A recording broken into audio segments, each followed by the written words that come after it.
Good morning, York County. Harrison Swartz with you here once again at Santander Stadium. It's day 4 and quite possibly the final day of the 2015 Mid-Atlantic Regional Baseball Tournament.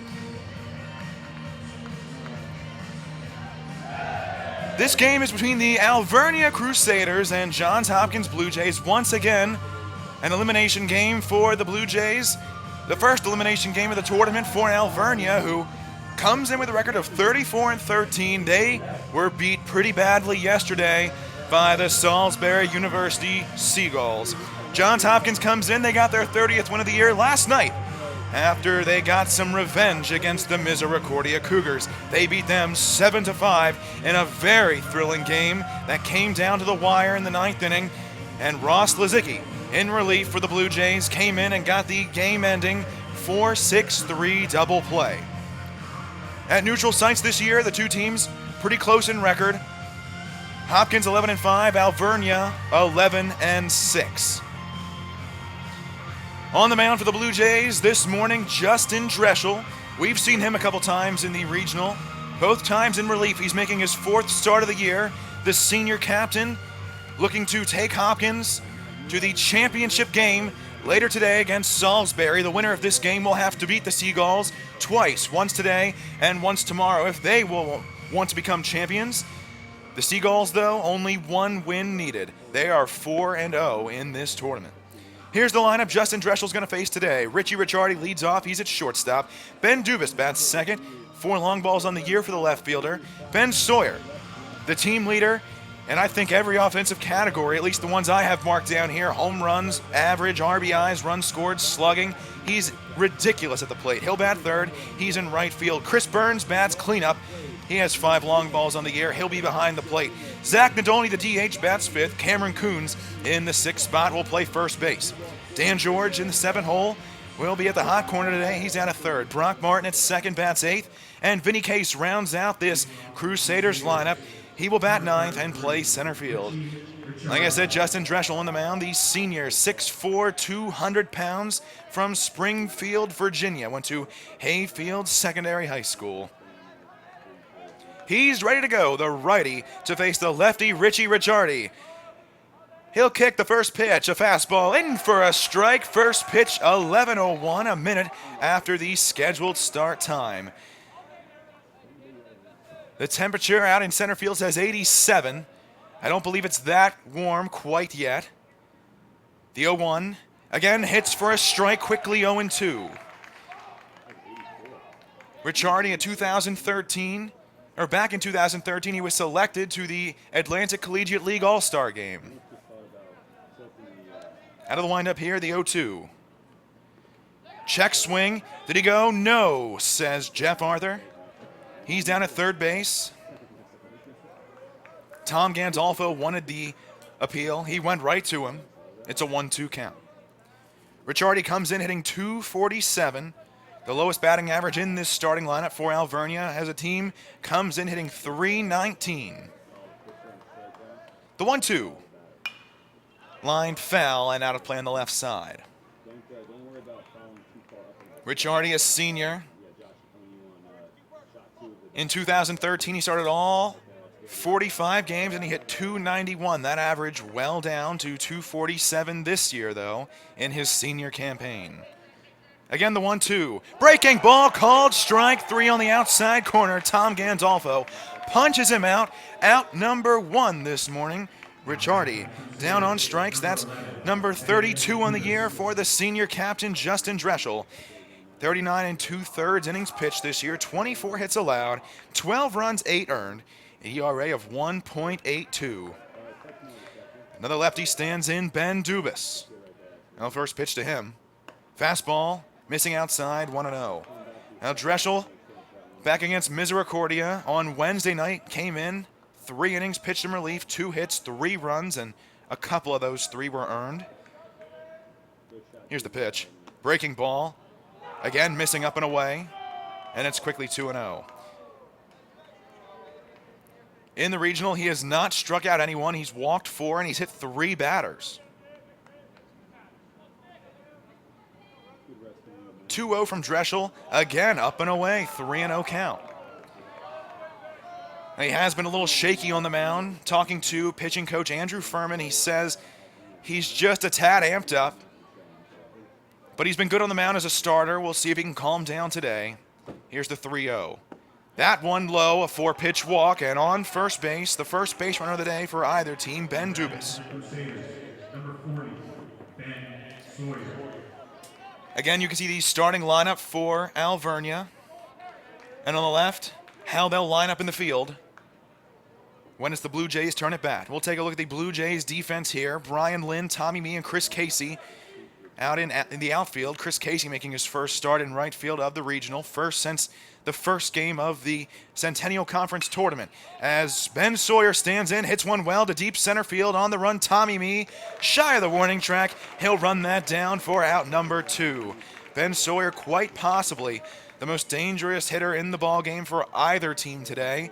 Lines out on the first pitch he sees, out number 2. Well, 2 outs now. And in steps Chris Burns. 5 long balls on the year for the first righty of the day to face Justin Dreschel. Righties against Dreschel on the year hitting .219. Lefties only hitting an average of 75. They're 3 for 42 against him. First pitch. Line to center field, and this one's going to fall for a hit in front of Tommy Mee. A big turnaround second base for Ben Dubas. He stumbles, but heads back to the bag quickly. That might have been a changeup there that Chris Burns almost looked like he expected one. On a rope to center field, the first hit of the day for the Crusaders.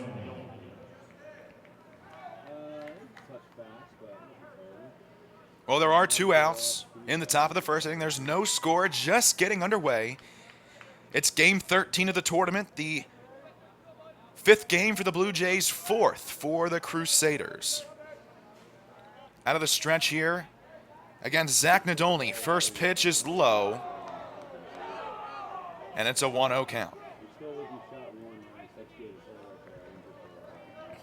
Blue Jay fans once again outnumbering the opponent's fans. Well outnumbering the Crusader on the right side. This breaking ball hits for a strike and an even 1-1 count. Tommy Mee out in center field, shaded a tad to the left. In the infield, Mike Smith, Connor Reynolds, Craig Holzer, and Colin McCarthy, as Mitch Weaver will head out to the mound and talk to Justin Dreschel. Well, Dan Albert not in the ball game. He re-aggravated that thigh injury of his last night, pulling into second base on the Chris Casey single to right field in the second inning. So Colin at first base, Brian Lynn moves to left from right field, and Chris Casey back out in right field after DHing the past 5 games he's played. Now a move to second base from Dreschel, and back to the bag, Ben Dubas. Nadolny DHing today. A 2015 honorable mention in the Commonwealth Conference at the DH position. A tall righty here from Sparks, Maryland.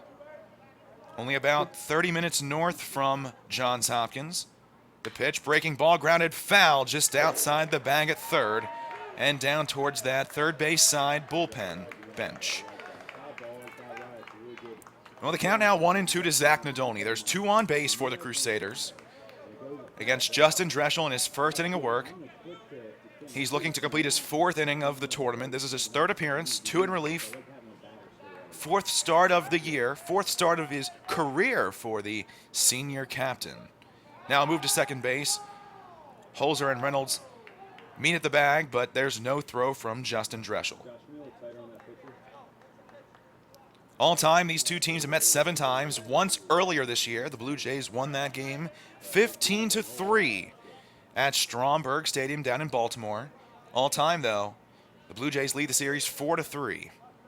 Weaver sets up outside. Here's the pitch. Breaking ball, line to left field. And this one right at Brian Lynn. He'll make the catch, taking a couple steps to his right. Side retired with 2 men left on base. Take a look at this one again. It's roped off the bat of Nadolny, but hung up far long enough for Brian Lynn to make an easy play in his first start ever out in left field. The tall left-hander Kevin Short on the mound for the Crusaders today. When we return, we'll introduce him to you. No score after a half an inning. You're watching the 2015 NCAA Mid-Atlantic Regional Baseball Tournament.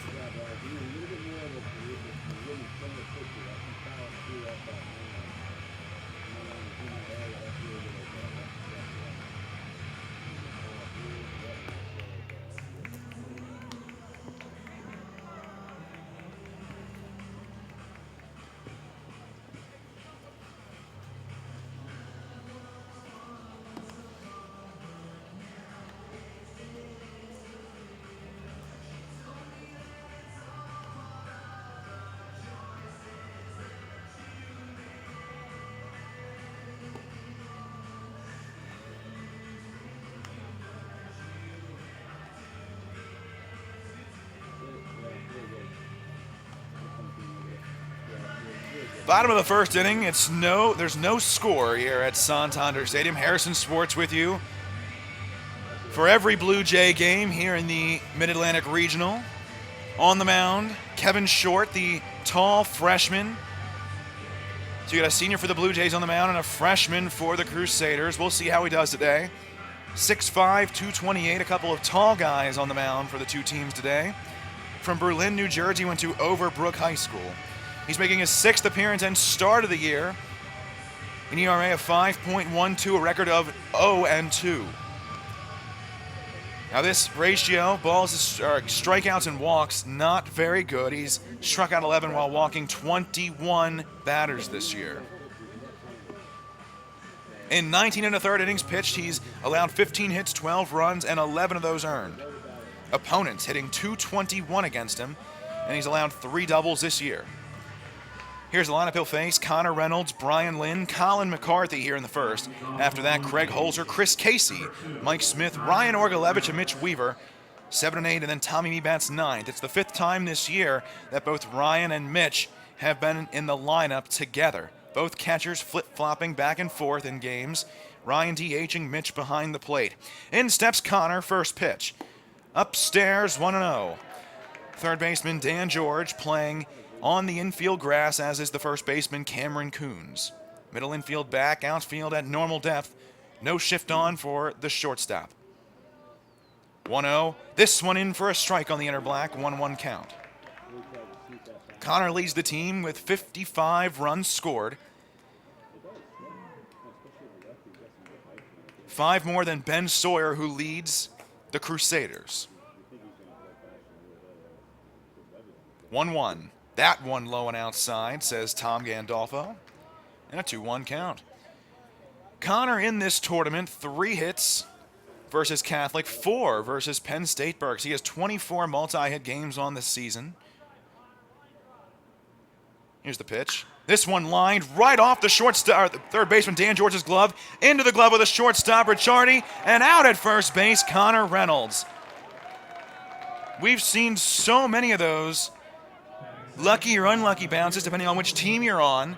Check this out. He ropes this one right at Dan George, off his glove, into Richie Ricciardi's, and he fired to first to get the speedy Connor Reynolds. Out number 1 here in the in the bottom of the first, rather.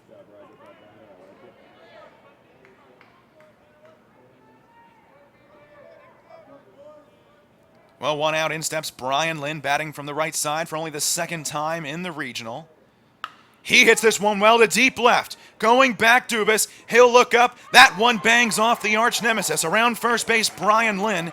He'll get there standing at second base for a 1-out double here in the bottom of the first inning. Brian Lynn on the first pitch he sees turns on one and bangs one off the arch nemesis about halfway up.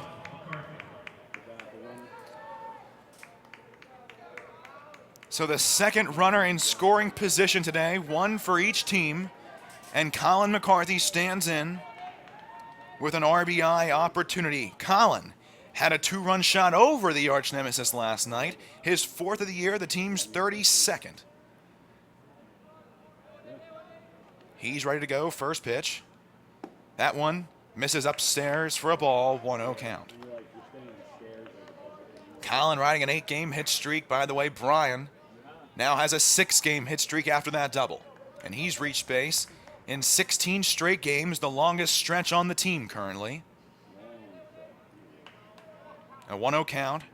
Short, set, here's the pitch. Low in the dirt, blocked by the catcher Burns, and out to the mound he goes, about halfway to flip the ball back to Kevin Short. So Colin now tied for the team lead in home runs with Connor Reynolds, Craig Holzer, Mitch Weaver, and Dan Albert. 5 men with 4 long balls on the year.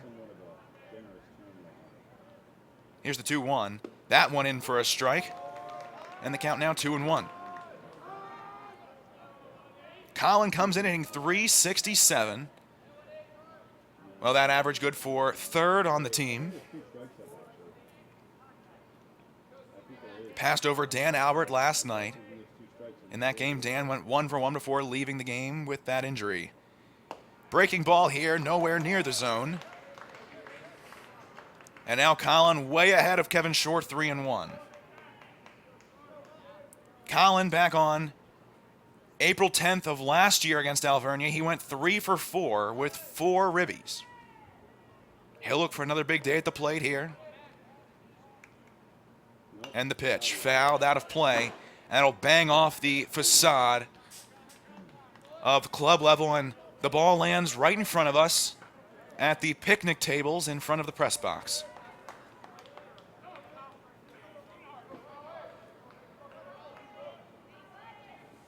So now full count to the senior first baseman today. The payoff pitch. Popped up, left side of the infield. Kevin Short under it. Now called off by the third baseman, Dan George, who comes in to make the catch. Out number 2.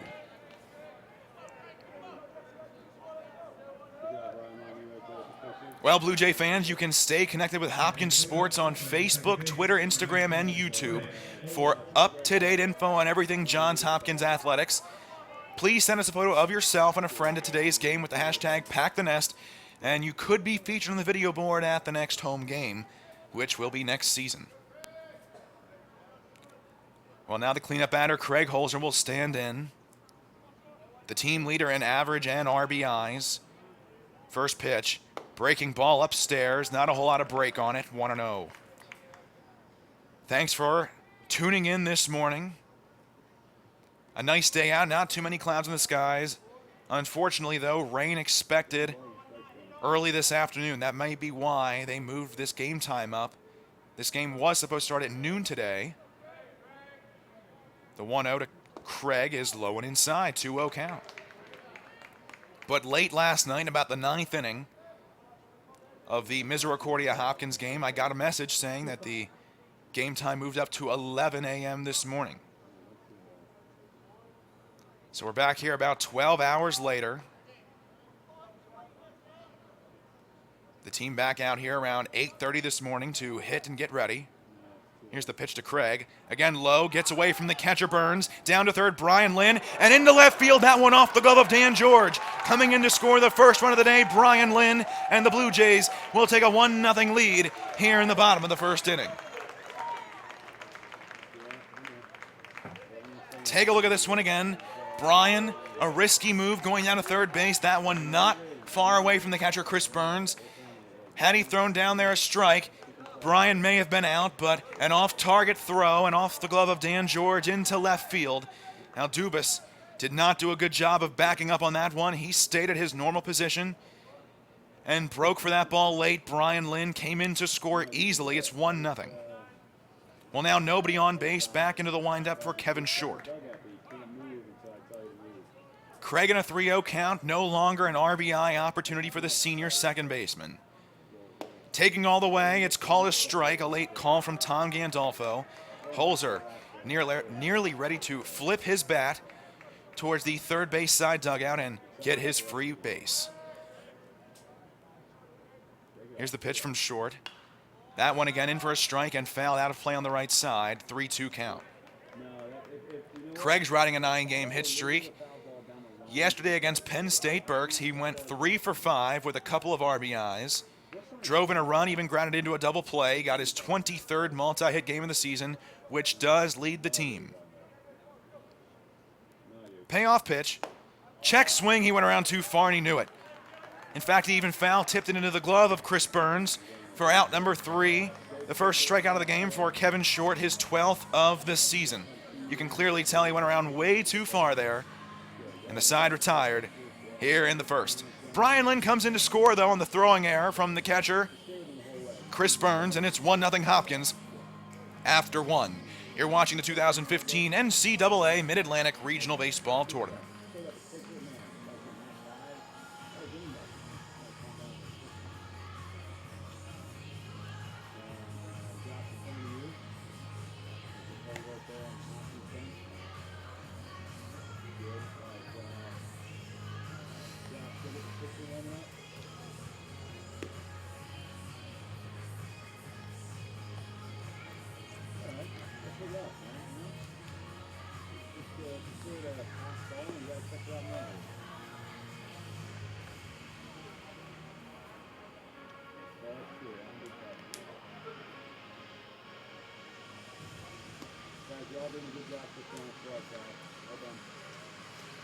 Top of the second inning, it's 1-0 Johns Hopkins. Justin Dreschel back out on the mound for his second inning of work. A senior captain on this team, converted to a starter. A reliever for his first 3 seasons, but a starter in high school, so he's used to going deep into games. In his last start against Franklin and Marshall, that came back in the Centennial Conference Tournament. And he went 8 1/3, allowed 5 hits, 3 runs, all earned. He got his 3rd win of the season. Struck out 4 while walking 3. This inning, he'll face Cameron Coons, Dan George, and Brock Martin. First pitch to Cameron Coons, misses up and in for a ball, 1-0. Dreschel majoring in environmental engineering, also part of the ROTC program at Johns Hopkins. He will be entering the military about a month after graduation. This one hit foul and out of play towards the picnic pavilion on the right side, and the count even at 1. Justin last year played for the DC Grays in the Cal Ripken Collegiate Baseball League during the summer. And now back here with Hopkins in his senior campaign. As that breaking ball low and away, 2-1. He's looking to get to the College World Series for the first time in his illustrious career with the Blue Jays. Here's the 2-1 pitch. That one hits for a strike, sends Gandolfo, and an even 2-2 count. Cameron Coons has 4 long balls on the year. He was named Alveria's Male Athlete of the Week back on March 16th, and he made the second-team Commonwealth Conference at first base. 2-2, swung on and missed a breaking ball low and away. Got him to chase one out of the zone. Strikeout number 2 of the morning for Justin Dreschel, 33 on the year. Well, here comes Dan George for the first time today. He's down at third base, comes in hitting .346. He's from Delron, New Jersey. First pitch, called a strike there, 0-1. Now Dan, back in high school, played football and baseball, and his bio said he was part of the Animal Lovers Club, and he also walked dogs in high school. Breaking ball inside there, a 1-1 count. I can't confirm he was part of that club, but that's what it says. Interesting little tidbit there for the junior. 1-1 in there for a strike, actually swung on and foul tipped into the glove of Mitch Weaver. And the count 1-2. Well, Dan's made the second team All-Commonwealth Conference team at third base. 1-2 from Justin. Swing and a miss, struck him out. The third Dreschel strikeout of the morning. Richie Ricciardi, Cameron Coons, and Dan George, the strikeout victims. Justin Dreschel may try to strike out the side here with 2 outs in the second. In steps Brock Martin. First pitch, this one line to right field. It hangs up for Chris Casey. A quick 3-up, 3-down inning for the senior captain, Justin Dreschel. a couple of strikeouts, and a line drive out to right field. 3 up, 3 down go the Crusaders. On to the home half of the second. It's 1-0 Blue Jays. You're watching the 2015 NCAA Mid-Atlantic Regional Baseball Tournament.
Bottom of the second inning, it's going to be Chris Casey, Mike Smith, and Ryan Orgalevich. 5, 6, and 7 for the Blue Jays. Well, as always, at third base, Bob Babbitt. At first base, Gabby Castellano for the Blue Jays. Back in the first, Brian Lynn doubled with 1 out.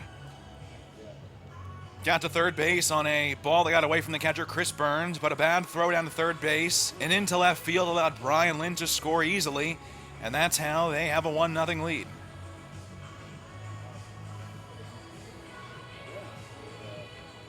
Well, Chris Casey, who's making his first start out in right field since Game 6 of the Centennial Conference Tournament, the first of 2 against the Diplomats, before he sprained his thumb. He wears that protective hand guard when he's on base. First pitch to Chris. A changeup in for a strike and an 0-1 count. Casey comes in hitting .331 on the season. He has a hit in every tournament game, 2 versus Misericordia last evening. The 0-1, breaking ball there, he shows bunt. And he offered, so it's a strike, 0-2. Casey did sacrifice bunt yesterday against Penn State Berks with 2 men on. Did a nice job moving them into scoring possession, setting up a 2 RBI single for Tommy Mee. 0-2, low and outside. Casey watches it go by for a ball, a 1-2 count. Casey has reached base in 12 straight games. He had a big game against Alveria back in 2014. 1-2, breaking ball, lifted in the air to right field. Coming in, Ben Sawyer. He gets under it to make the catch, and Chris Casey retired for out number 1 in the bottom of the second inning.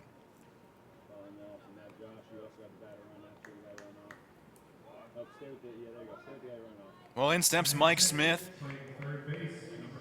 Earlier this season, Mike Smith did not play against Alveria. Pete Siciliano got the start at third base that day. That may have been around the time that Mike landed awkwardly in a game before with his knee on that turf as that one up and away, a ball. Mike had to sit out a game for that one. So he has not faced Alveria before. This is his first at-bat ever against the Crusaders. This one hits for a strike, and the count will go even at 1. By the way, this Alveria team has committed 81 errors on the season, 2 less than the Blue Jays defense. They committed 1 back in the first inning, the throwing error by the catcher, Chris Burns. 1-1 to Mike, again a ball, and a 2-1 count. Mike, a couple of long balls this year, a .312 batting average. He has a hit streak at 10. Slow delivery here from Kevin Short. Will hit Mike Smith in the leg. And he'll trot down to first base. The first batter that Kevin Short has hit all season long.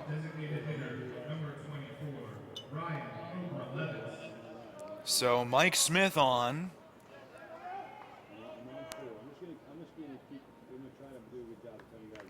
And not the man you want to face with runners on base. Ryan Orgalevich, one of the hottest hitters in this Blue Jay lineup.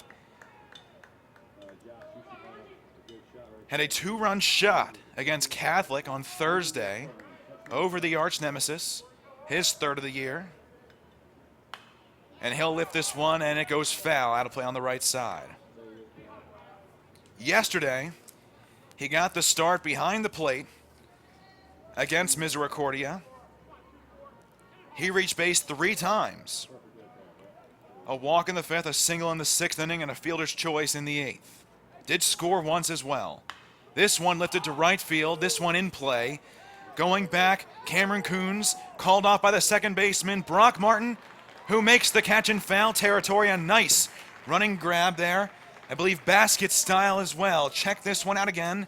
Check out Brock Martin on the run from second base. A long run for the senior. And again, basket catch running into the wall for out number 2.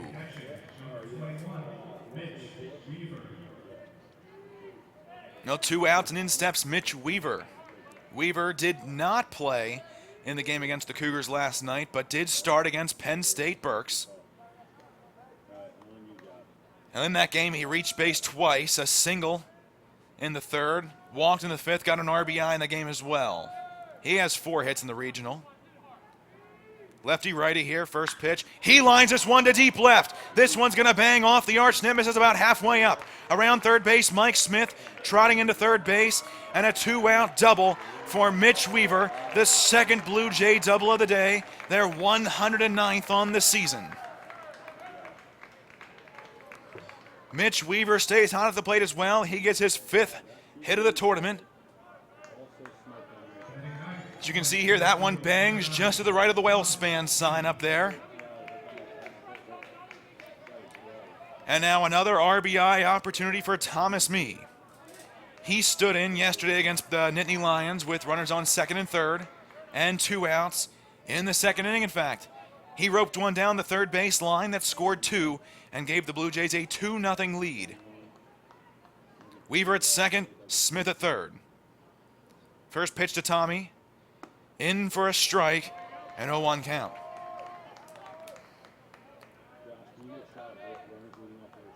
Tommy, 2 hits against Penn State Berks yesterday. He's making his 7th start in the 9-hole on the season. He's out in center field once again, playing some solid defense out there. Here's the 0-1. Breaking ball. This one low, blocked by Chris Burns. Nice job there. That one gets past him. Mike Smith scores easily with the big backstop. Tommy from Ellicott City, Maryland. One of 4 Ellicott City players on this Blue Jay ball club.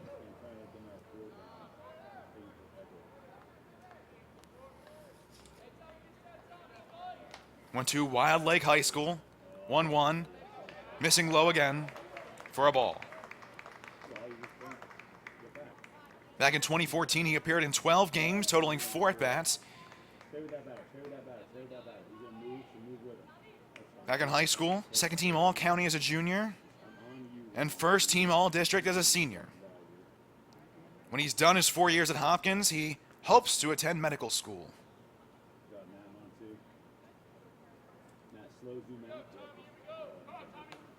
A short little meeting at the mound here between Chris Burns and Kevin Short.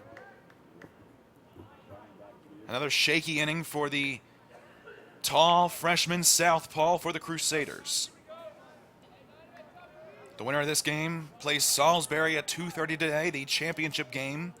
Salisbury needs 1 win to move on to the College World Series. Either of these teams would need 2.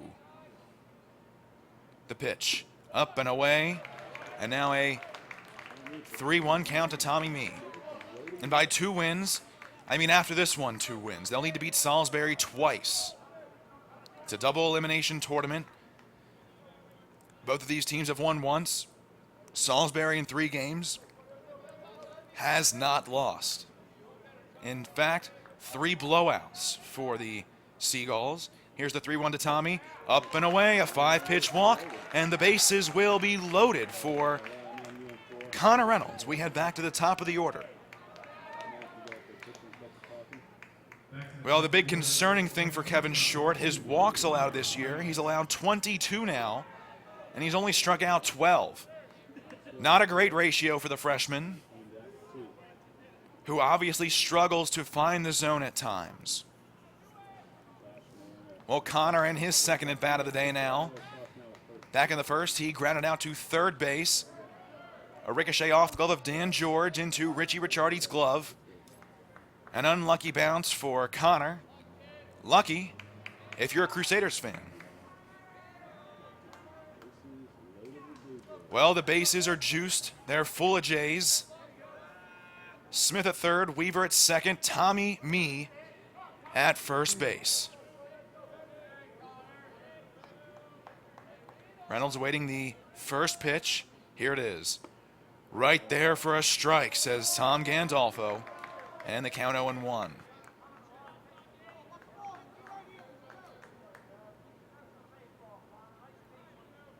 We saw Nick Burns last night.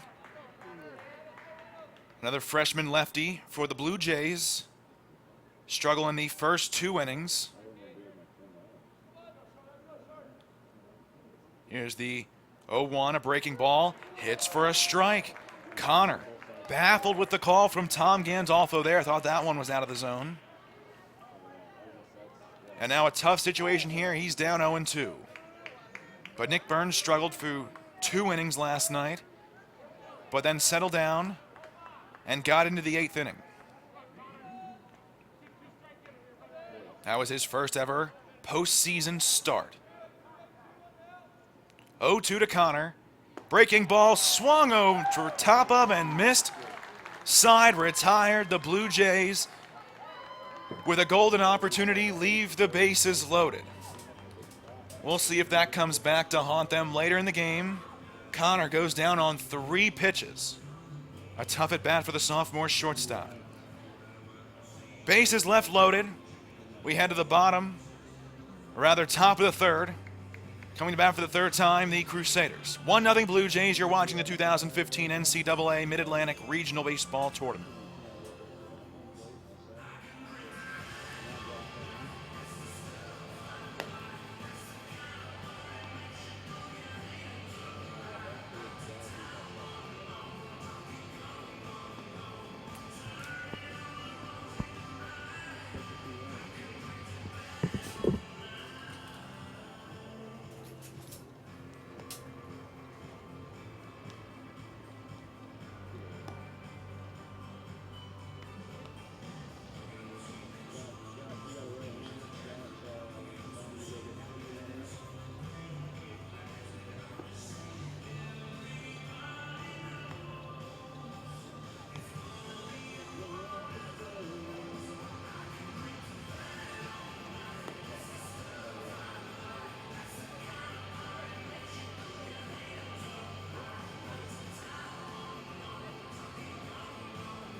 Well, back here in the top of the third, and talk about some firsts here. It's both Justin Dreschel's and Kevin Short's first ever postseason collegiate start.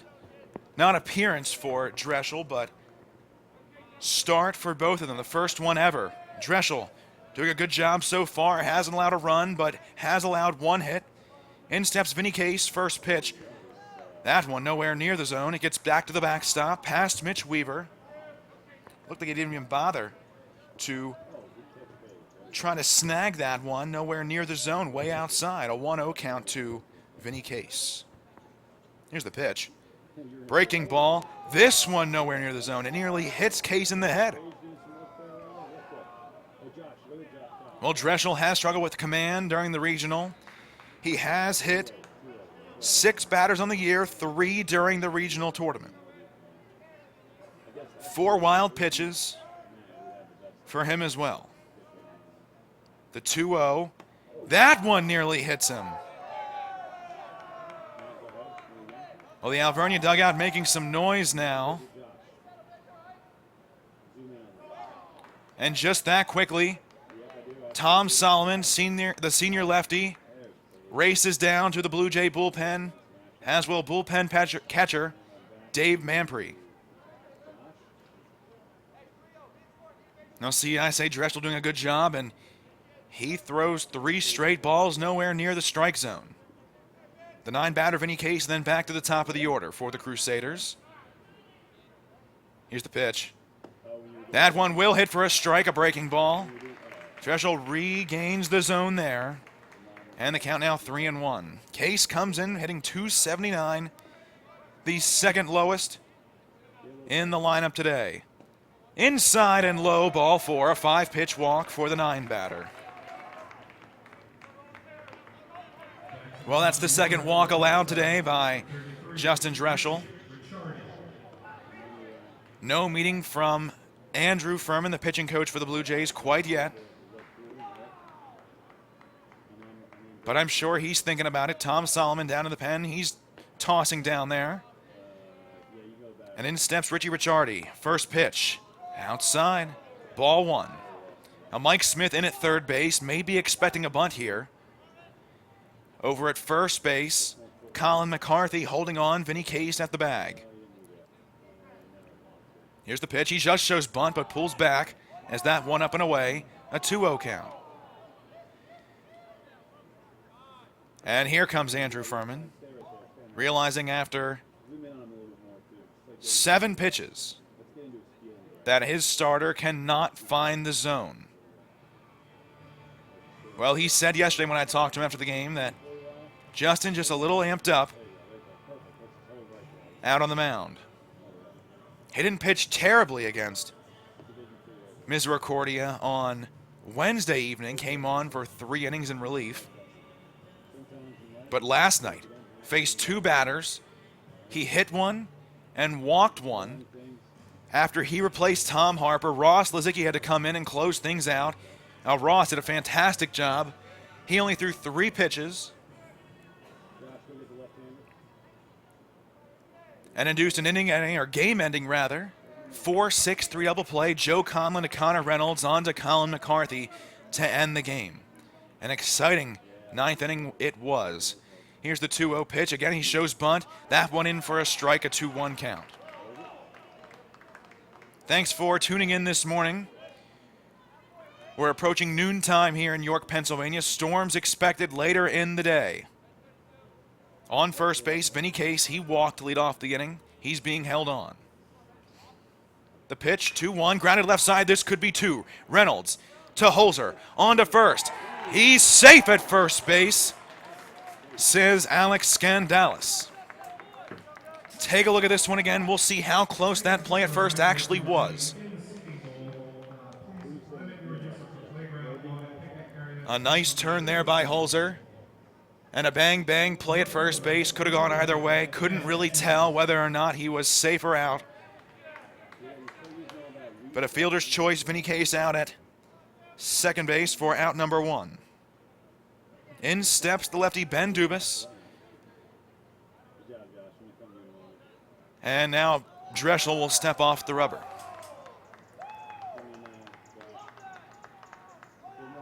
We did not see Dubas appear in the game back on April 20th against the Blue Jays, but in the lineup today, a lefty against the righty Dressel. A lefty-heavy lineup at the top third of the order has now moved to first base, and diving back in, Richie Ricciardi.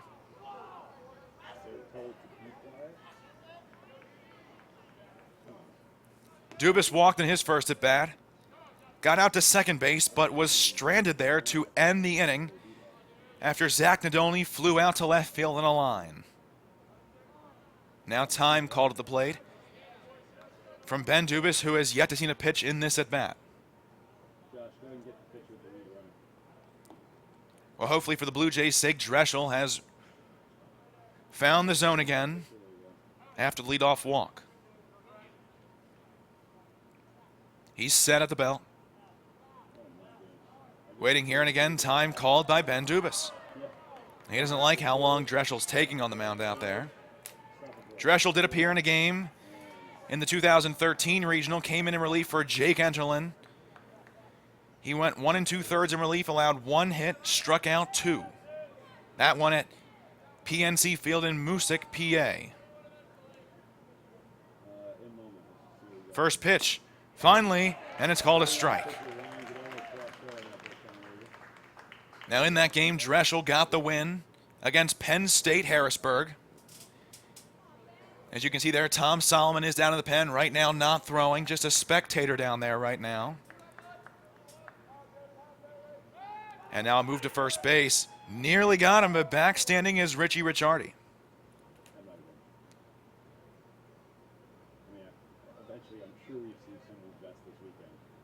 And Ricciardi out there.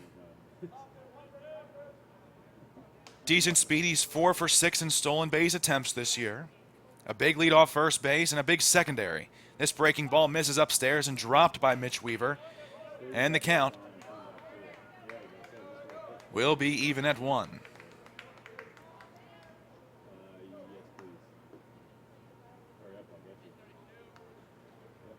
Like I said, Dubas walked in his first at bat. Came up with 1 out after Ricciardi struck out looking to begin the game. This one a pitch out. They were expecting Ricciardi to take off for second. It worked once last night for Nick Burns and Ryan Orgalevich.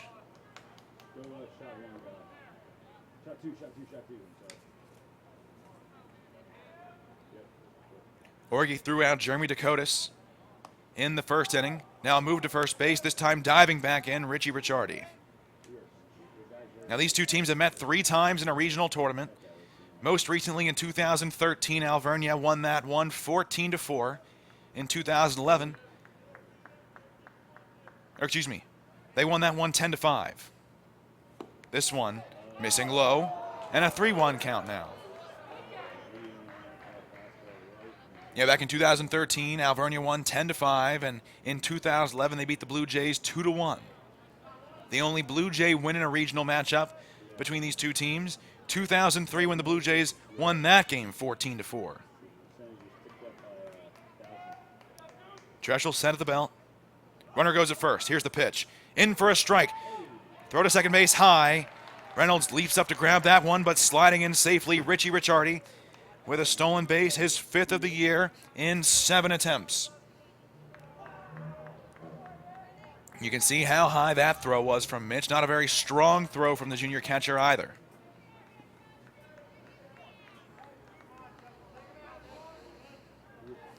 Well, the count now full here to Ben Dubas with 1 out.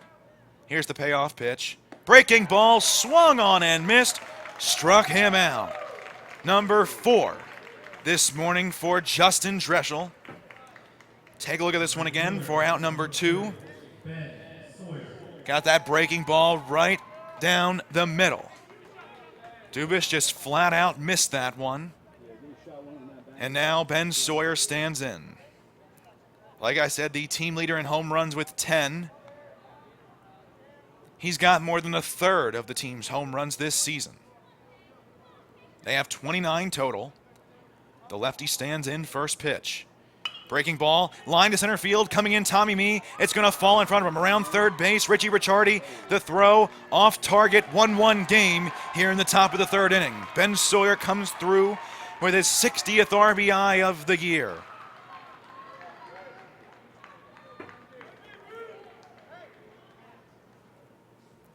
You see Tommy Mee playing straight up there. That one fell about 5 feet in front of the center fielder.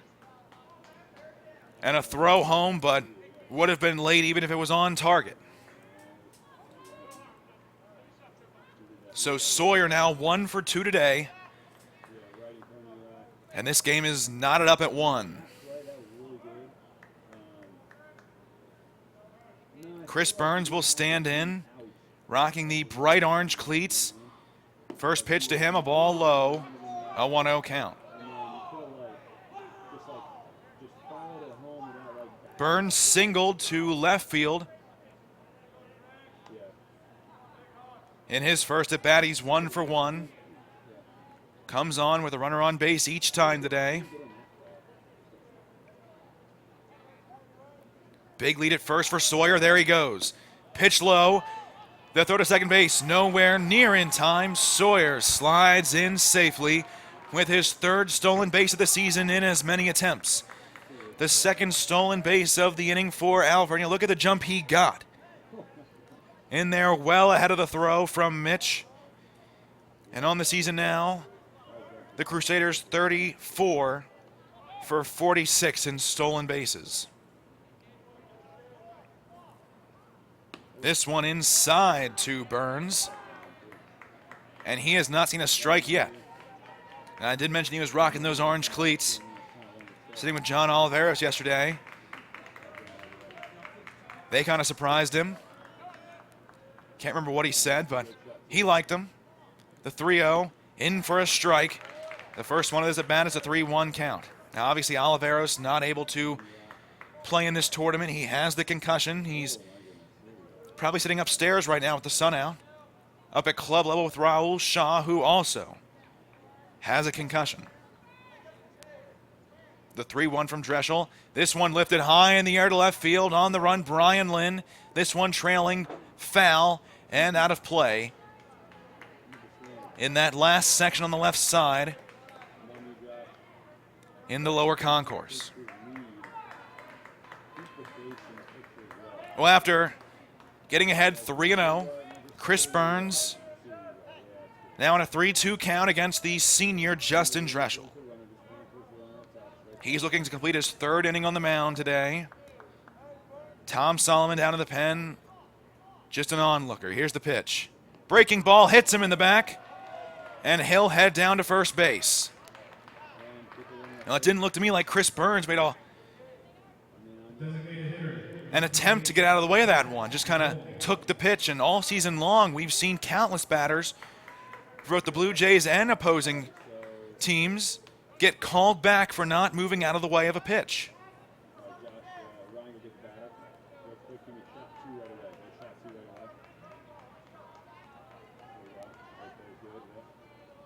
Well, now 2 on for Zach Nadolny, who in his first at-bat hit the ball very hard, but right at Brian Lynn. He'll get a changeup right down the middle for a strike, and he's in an 0-1 count.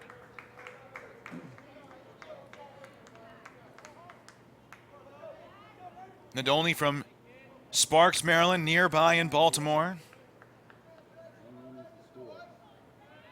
A 2015 honorable mention for the Commonwealth Conference at the DH spot. He'll swing at a bad breaking ball low and outside. An 0-2 count, but I believe Mitch Weaver was mixed up on that one. He'll go out and personally hand the ball back to Justin Dreschel. 1-1 game here in the top of the 3rd. A couple of hits for each team. An error by the Alveria defense, none for the Blue Jays. They are straight up here. McCarthy not holding the runner on at first base. He's back behind the bag and the runner. 0-2. Fastball upstairs this time. Dreschel put some extra heat on that one. Tried to blow it past Nadolny, but well out of the zone. Nadolny, a senior. And earlier this year, he went 2 for 4 against the Blue Jays. 1-2 pitch. Breaking ball line to left field. This one's a hit. One hops in front of Brian Lynn around third base. Ben Sawyer. Here's the throw. Mitch has it. Applies the tag. He's out at the plate. What a throw by Brian Lynn. And the side retired in the top of the 3rd. Who says Brian Lynn doesn't have an arm? He got that one home on one hop. A bad send by Todd Laveau down at third base. Got a little greedy there. Mitch Weaver, a nice job blocking the plate and applying the tag to Ben Sawyer. 1 run does score for the Crusaders. They tie this game up at 1. We head to the home half of the 3rd, and that's the score, 1-1. You're watching the 2015 NCAA Mid-Atlantic Regional Baseball Tournament.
Well, here we go. Bottom of the third inning. It's a 1-1 game. Brian Lynn steps to the plate. He ended that last inning with the fantastic throw home on one hop to Mitch Weaver to get Ben Sawyer trying to score and give the Crusaders a 2-1 lead. Brian Lynn, Colin McCarthy, Craig Holzer, 2, 3, and 4 for the Blue Jays. They're all coming up for their second time today. First pitch to Brian. Upstairs and in. He leans out of the way of that 1-0 count. Brian on the first pitch he saw, got a fastball inside and turned on it, smacked it off the arch nemesis about halfway up. A 1-out double in the first for him. This one low, a 2-0 count. Brian did eventually score, took off for third on a ball that got away from the catcher Chris Burns, and when he tried to fire down to third base, that one got off the glove of Dan George and into left field. 2-0 to Brian. This one grounded left side on a couple hops. Dan George fields it, fires a strike to first base in a hurry. Out number 1 here in the home half of the third. First baseman, number 18, Colin McCarthy. Well, yesterday, Alveria played against Salisbury. In the game right before Hopkins and Misericordia, they got blown out 13-3. They allowed 22 hits and 13 runs to the Seagulls. In steps McCarthy, first pitch upstairs, 1-0 count. Alveria on Wednesday night beat Catholic 3-2, and then beat Misericordia in Game 8 on Thursday 6-3. That one again misses out of the zone, a 2-0 count. So Alveria has played at 10 o'clock, 9:30, and 5:30 this week. The earliest they've played in a regional so far. We'll see how that affects them going on in the game. Third straight ball out of the zone to the senior, and McCarthy in a 3-0 count. He popped up to the third baseman, Dan George, in his first at-bat. On the left side of the infield, just next to the mound. We'll see if he's taking all the way here. He does. It's called a strike, and the count now 3-1. Well, the winner of this game plays Salisbury about an hour and 5 minutes after this game ends.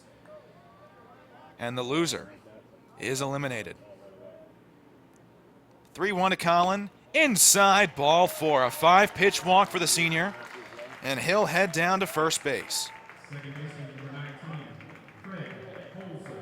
Well, Blue Jay fans, for the latest information about Blue Jay athletics, you can check out hopkinsports.com. It's loaded with features, video, and social media to ensure you know everything about your favorite Blue Jay teams and players. In steps Craig Holzer for the second time today. And he'll line one, or ground one left side, under the diving glove of Ricciardi into left field, a base hit. A soft ground ball that somehow found its way in between Dan George and Richie Ricciardi. Craig will get his first hit of the day, and there's now 2 men on with only 1 out. Chris Casey's been all up and down this Blue Jay lineup this week. Batting in the 5 hole for the first time in the regional, has batted 6th and 7th as well. First time, though, out in right field, as he's DH'd the other 4 games.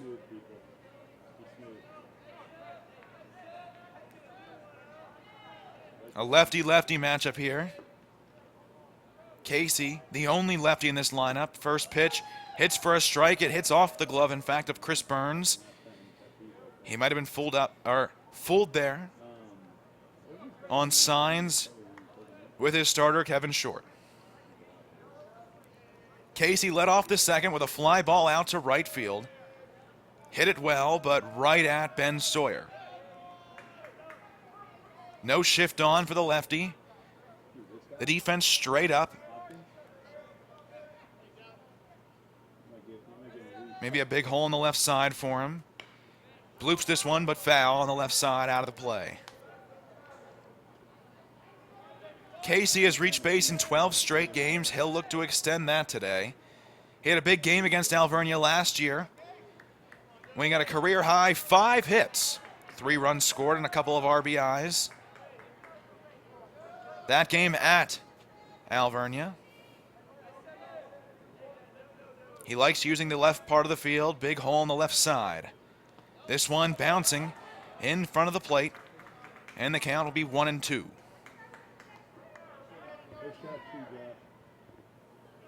Casey from Wellesley, Massachusetts. Went to Boston College High School. He's in his senior year with the Blue Jays.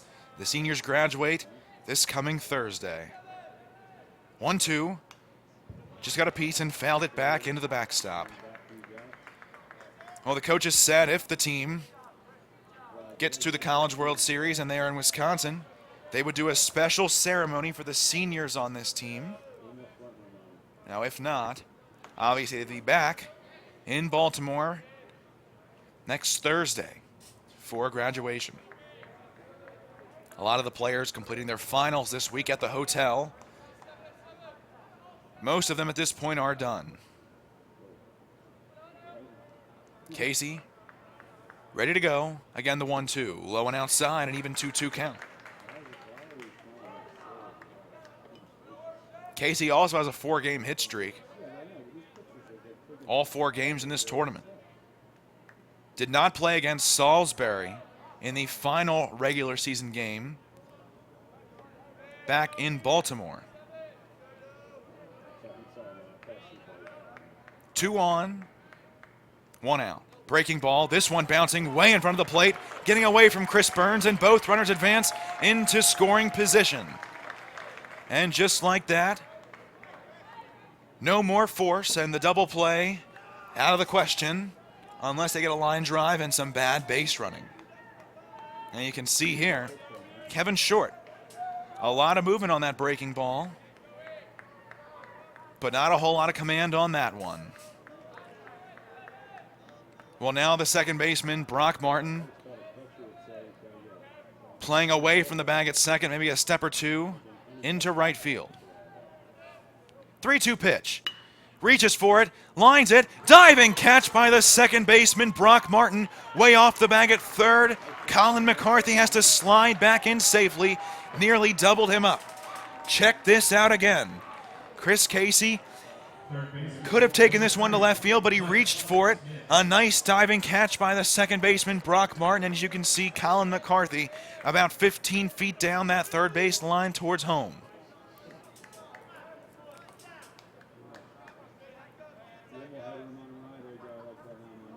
What a play by Brock Martin, and just like that, 2 outs. Mike Smith will stand in for the second time today. We'll see if the freshman can come through in this RBI opportunity for the Blue Jays. First pitch, fastball, popped it up. This should end the inning. Who's calling it? The third baseman, Dan George, near the mound, makes the catch, and the side is retired. Well, the Blue Jays have left 5 men on base today, 4 of them in scoring position. Again, this could come back to haunt them later in the ballgame. We'll see. But at the end of 3, it's a 1-1 game. And it looks like Justin Dreschel's day on the mound is done. Tom Solomon out there to work. We'll introduce him when we return in the top of the 4th. You're watching the 2015 NCAA Mid-Atlantic Regional Baseball Tournament.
Back here in the top of the fourth, a 1-1 game. Harrison Swartz with you. Thank you for joining us.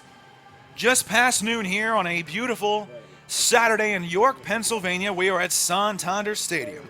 Day 4 of the Mid-Atlantic Regional Baseball Tournament. The Blue Jays and Alveria Crusaders in an elimination game. Loser heads home, winner takes on Salisbury. There is a pitching change. Justin Dressel's day is done on the mound.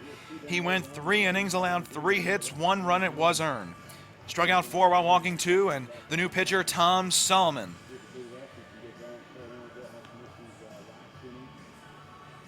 Solomon making his 6th appearance of the year, 2nd appearance of the tournament. He has an ERA of 2.70 and a record of 1-1. He started against this Crusaders ball club. Or excuse me, no, he did not. That was Nick Burns, another lefty, but not Tom Solomon. Now, Solomon, we did see him earlier in the tournament. He came on to pitch against Catholic. First batter he'll face, Cameron Coons, lines this one fair down the third base line. Around first base, but staying there is Cameron. And the sophomore has a leadoff single on the first pitch he sees from Tom Solomon. Take another look here. Third baseman, number 13, Dan. Mike Smith, no stab at that one. Just got past him for a leadoff single. Solomon against Catholic, a scoreless inning of relief where he struck out 1 and walked 1 and got a no decision. Did not allow a hit either. Well, he allows his first hit of the tournament there. 13 1/3 innings pitched on the year. 15 hits allowed, 7 runs, 4 earned. In steps Dan George, who shows bunt but pulls back that breaking ball too far inside, and a 1-0 count. Well, Solomon, the only lefty in the bullpen, the only lefties they brought on the 25-man roster, him and Nick Burns. Nick Burns not available today. But in this lefty-heavy lineup, Tom Solomon may come on and dominate. This one lifted to deep left. Going back, Brian Lynn. He'll look up, and that one heads over the arch nemesis. That'll be a 2-run shot for Dan George.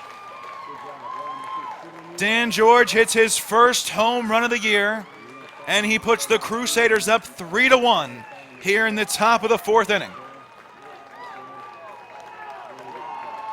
I did not see any of the umpire signal that one. Brian Lynn lost that one up in the sun. I don't think anyone knew where that ball was. They realized when it didn't come down, it had sailed over the wall. He got that one high in the air, and no doubter off the bat it looked like. Dan George, RBIs number 26 and 27, in steps Brock Martin, who will swing through that one, an 0-1 count. Well, now Colin Friedman heads down to the bullpen. The righty will begin tossing. This one he shows bunt but pulls back. And the count even at 1-1. Dan George, his first home run of the year, the 30th home run for the Crusaders. 4th home run for anybody in this tournament. This one low and away, 2-1 count.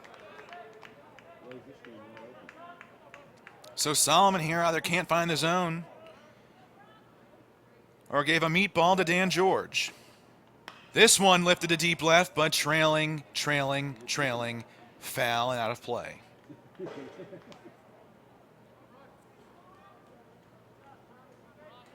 The Blue Jays have 2 home runs in this tournament, Ryan Orgalevich and Colin McCarthy.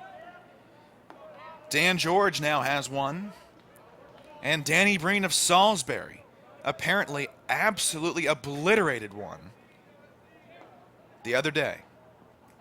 This breaking ball popped up on the right side of the infield. Colin McCarthy under it. He'll make the catch as Brock Martin slams the bat down, and he's out number 1 here in the top of the 4th. Number 10, Vinny Case.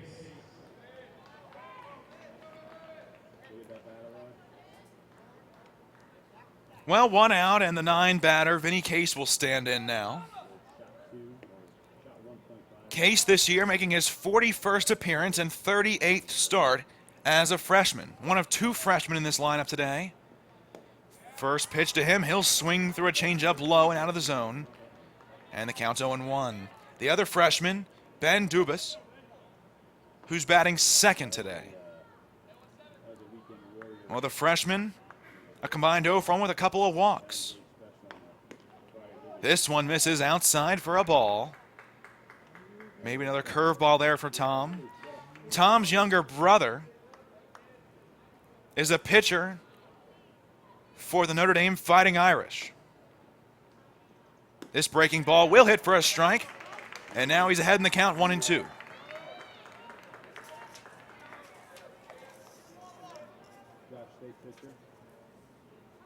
Yeah, Tom,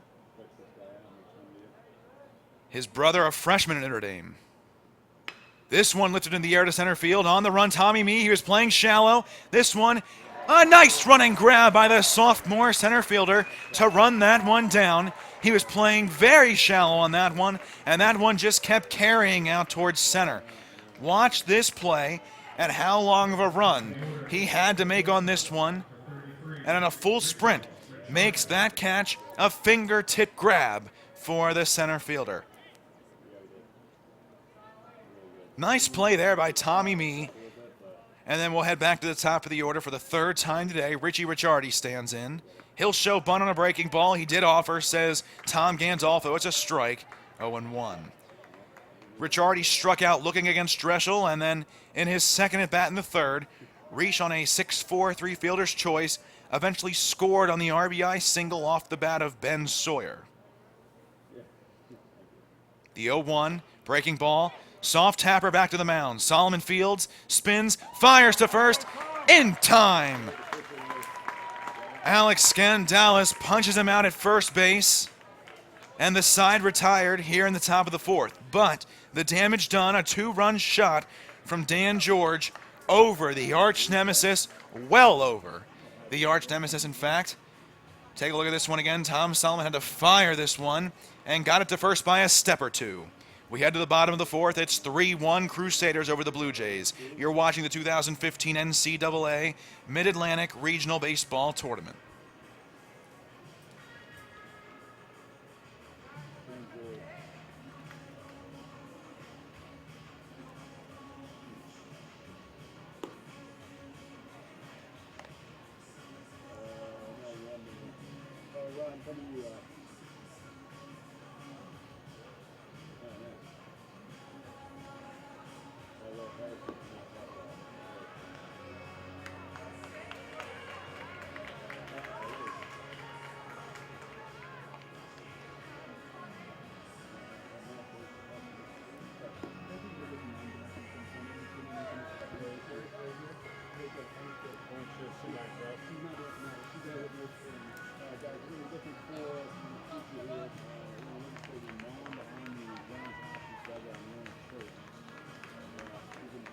Bottom of the fourth inning, it's 3-1 Alveria over the Blue Jays in this elimination game. Alveria trying to win to take on Salisbury. They lost to them big yesterday, 13-3. That game took place right before Hopkins and Misericordia.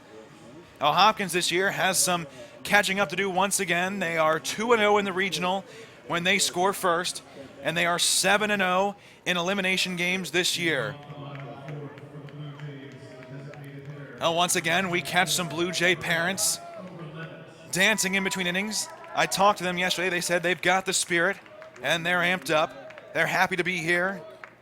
A beautiful sight for this Mid-Atlantic Regional Tournament here at Santander Stadium. Ryan Orgalevich stands in, then Mitch Weaver and Tommy Mee. First pitch to Ryan, a fastball outside, 1-0. Now the freshman, Kevin Short, still on the mound. So far today, he's allowed 3 hits and a run. That run came back in the first, and it was unearned. Ryan lifts this one high in the air. Shallow left field. Shortstop Richie Ricciardi there. He'll make the catch a step or two into left for out number 1.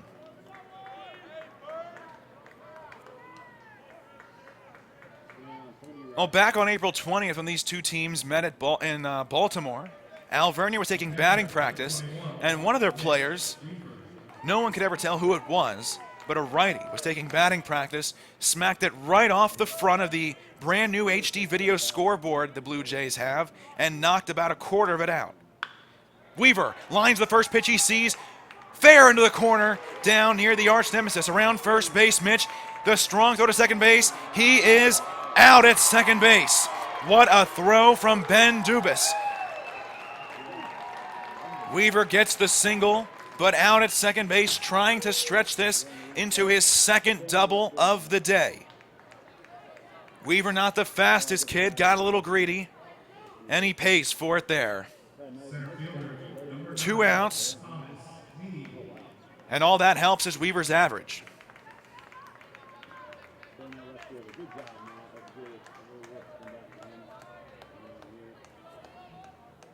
Well, Tommy Mee stands in now. Kevin Short remains in the windup. He'll show bunt, lay one down left side. He'll try to reach here. Bare hand by George. Throw to first base, not in time. A bunt single for Thomas Mee.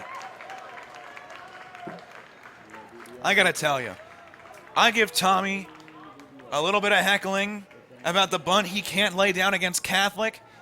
And for the second straight day, a productive bunt for the sophomore. Tommy, I apologize. Keep doing your thing. He reaches for the second time today. A walk in the second, now a bunt single here in the fourth inning. And that'll take the lineup back to the top. Connor Reynolds hits this one well to deep left field, but Vinny Case there. He'll get under that one and make the catch in the left center field gap. And on one pitch, Connor Reynolds retired. He's 0 for 3 on the day. We're through 4 here in York, Pennsylvania. And the score is 3-1 Alveria. You're watching the 2015 NCAA Mid-Atlantic Regional Baseball Tournament.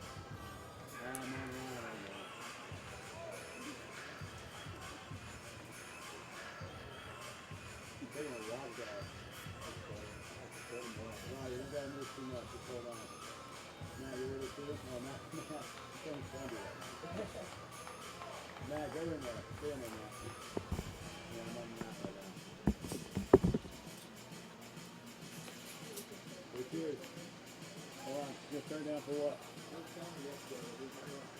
Oh, right. Come on, man.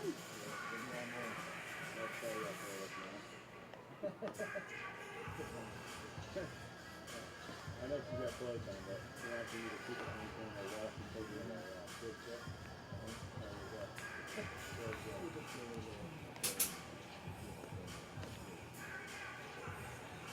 Harrison told the woman that she was on camera.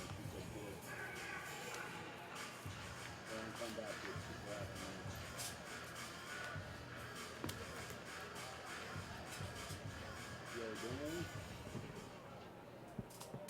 oh yeah, there you go.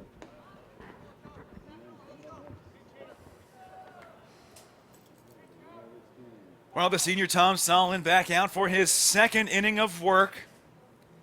He allowed the 2-run shot, a couple of hits in his first 2 batters he faced in the fourth, in relief for senior captain Justin Dreschel. After that, retired the side in order, a pop-up, a fly out to center, and a ground ball right back to the mound. He's going to face Ben Dubas, Ben Sawyer, and Chris Burns. A couple of Bens and a Chris here, 2, 3, and 4. And in fact, a pinch hitter, Joe Icabellis, for Ben Dubas. First pitch. In for a strike. No, it's low, 1-0.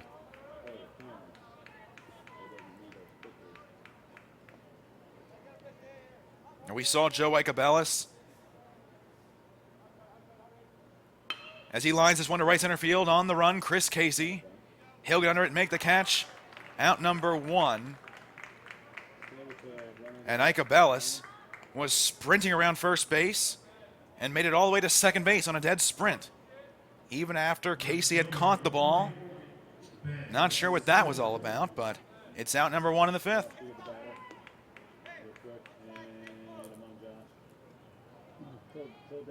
Icabellis went 0 for 2 earlier in the year. And now we'll see Ben Sawyer. He stays in the game. First pitch. Breaking ball, swing and a miss. Well ahead of that one, an 0-1 count.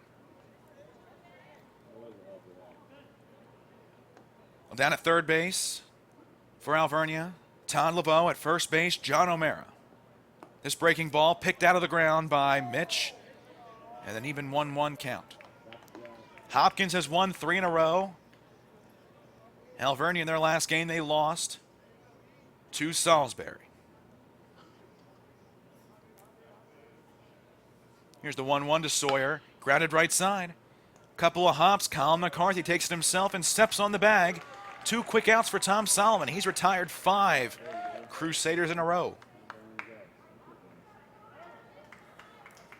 Well, Blue Jay fans, stay connected on Facebook with Hopkins Sports, even Twitter, Instagram, and YouTube for up-to-date info on everything Johns Hopkins Athletics. Send us a photo of yourself and a friend at today's game with the hashtag #PackTheNest, and you could be featured on the video board at the next home game. 2 outs, in steps Chris Burns, and the first pitch. Missing low for a ball, a 1-0 count. Chris, back in high school, played both hockey and baseball. Said he was a big ice hockey fan as he swings through that one. Foul tips it, in fact, into the glove of Mitch Weaver. Chris, a first-team Commonwealth as a utility player. He'll lift this one high in the air on the left side. On the run, Mitch Weaver. We'll see if he has a play. He's right there. It bounces off the top of the Blue Jays' third base side dugout and into the stands. 2 outs. It's a 3-1 Alveria lead. The Blue Jays 5 hits. The Crusaders 5 hits. The Blue Jays coming into today had 63 total hits. No less than 11 in any of their games. They've hit 13, 22, 17, and 11 in the 4 games during this regional. 68 hits total now. They're looking for more. Breaking ball, just missing low and outside. A close one there. Solomon didn't get the call from Mr. Tom Gandolfo. Tommy Mee, a big shift here towards left center field. A big gap in right field for Chris Burns. Here's the pitch. This breaking ball popped up and again trailing foul and out of play, landing club level and bouncing back down to the lower concourse just above the press box.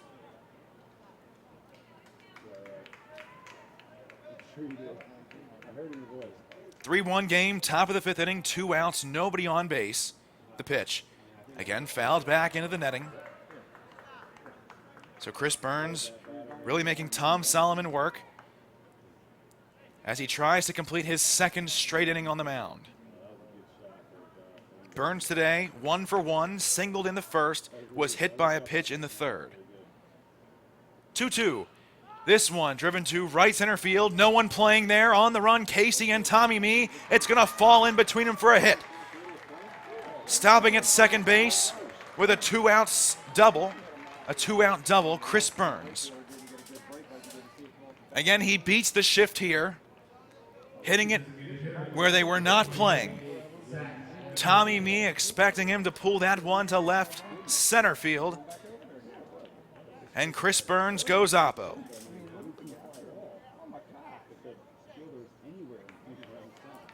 Well, a 2-out double, and now Zach Nadolny, who's hit the ball hard both times to the plate, will stand in. He's 1 for 2. Back in the 1st, a sharp line drive to left field, but right at Brian Lynn. And then in the 3rd inning, single to left field. An RBI opportunity for him. And the first one he sees is out of the zone, low. A ball. He was the last batter that Justin Dreschel faced. He singled to left on that one that Ben Sawyer thrown out at the plate by Brian Lynn. So singled, and that's how the inning ended. This one from Solomon in for a strike. And the count evens at 1. Tommy Mee again shaded towards left field, but Not as much as when Chris Burns was at the dish. Just a tad towards left field on the left side of second base. Another breaking ball here, called a strike. That one looked low to Nadolny, but he's a tall fella. 1-2 count. 3 runs on 6 hits and an error for the Crusaders. 1 run on 5 hits and no errors for the Blue Jays. The bats will have to come alive for Hopkins if they plan on getting back into this game. Made the comeback last night against the Cougars. Have the power to do so today. 1-2 breaking ball. This one nowhere near the zone. A junk pitch. It's where Weaver was setting up. They were trying to get Nadolny to chase. Colin Friedman was the Blue Jay pen, but he takes a seat on the bench. Nobody getting loose or anything down there right now. The lefty looking to complete the 5th inning. A look back to second. Now the pitch. Grounded right side. A base hit past Craig Holzer. It's being sent home, Chris Burns. The throw from Casey to Mitch Weaver. The tag. Not in time. He slides in around Mitch Weaver. He applies the tag. Didn't realize that Tom Gandolfo had called him safe. Take a look at this slide by Chris Burns. Well, Nadolny gets one on the outer half of the plate, takes it to right field. Chris Casey, a strong throw in on one hop. Weaver swiped at him, but he got his fingertips to touch the plate, and it's now 4-1 Crusaders. Chris Burns will score his 33rd run of the season. Nadolny, second hit of the day, RBI number 24. In steps Cameron Coons, first pitch, missing outside, and the count is 1-0. Well, Tom Solomon has allowed 2 hits each inning, and so far 3 of the 4 Alveria runs, his responsibility. The pitch, grounded left side, Smith fields it foul, just outside the bag at third by a foot or 2.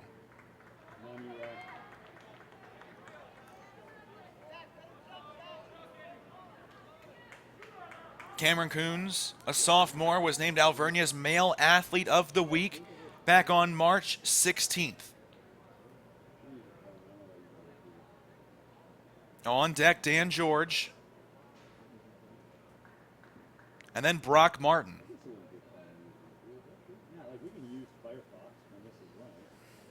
The 1-1, grounded again foul just outside the bag at third. Third base coach Todd Laveau tried to field that one, but a sharp ground ball. No opportunity for him. And now, the righty Coons.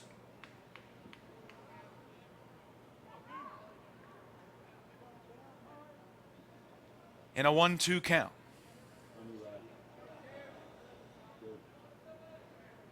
A New York native.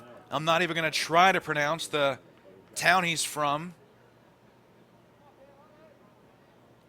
Looking to reach base. Here's the 1-2. That one low and outside. A 2-2 count. If I had to give it a guess, I'd call it Gansenvoort, New York. I'm sure that's not right, but something along the lines of that is his hometown. Now the 2-2 from Solomon. Breaking ball, hit well to left center. On the run, Tommy Mee. He will get there at the warning track to make the catch. How about Tommy Mee today out in center field? Second time he's ran down a ball that has really carried, whether it be to the right center field or left center field gap. Well, Solomon lucky that one didn't fall. Nadolny probably would have scored from first base. The Crusaders will score once more here in the 5th. They now lead 4-1.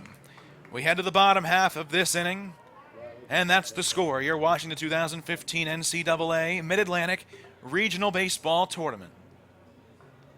1-2.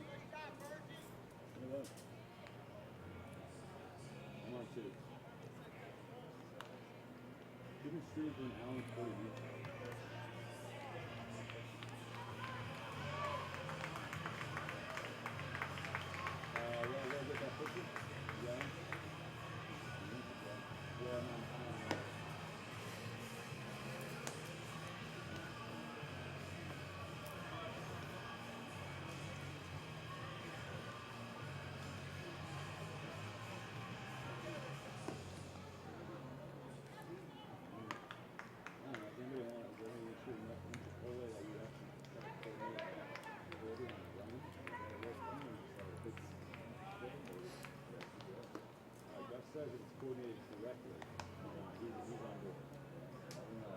At time with the burrito.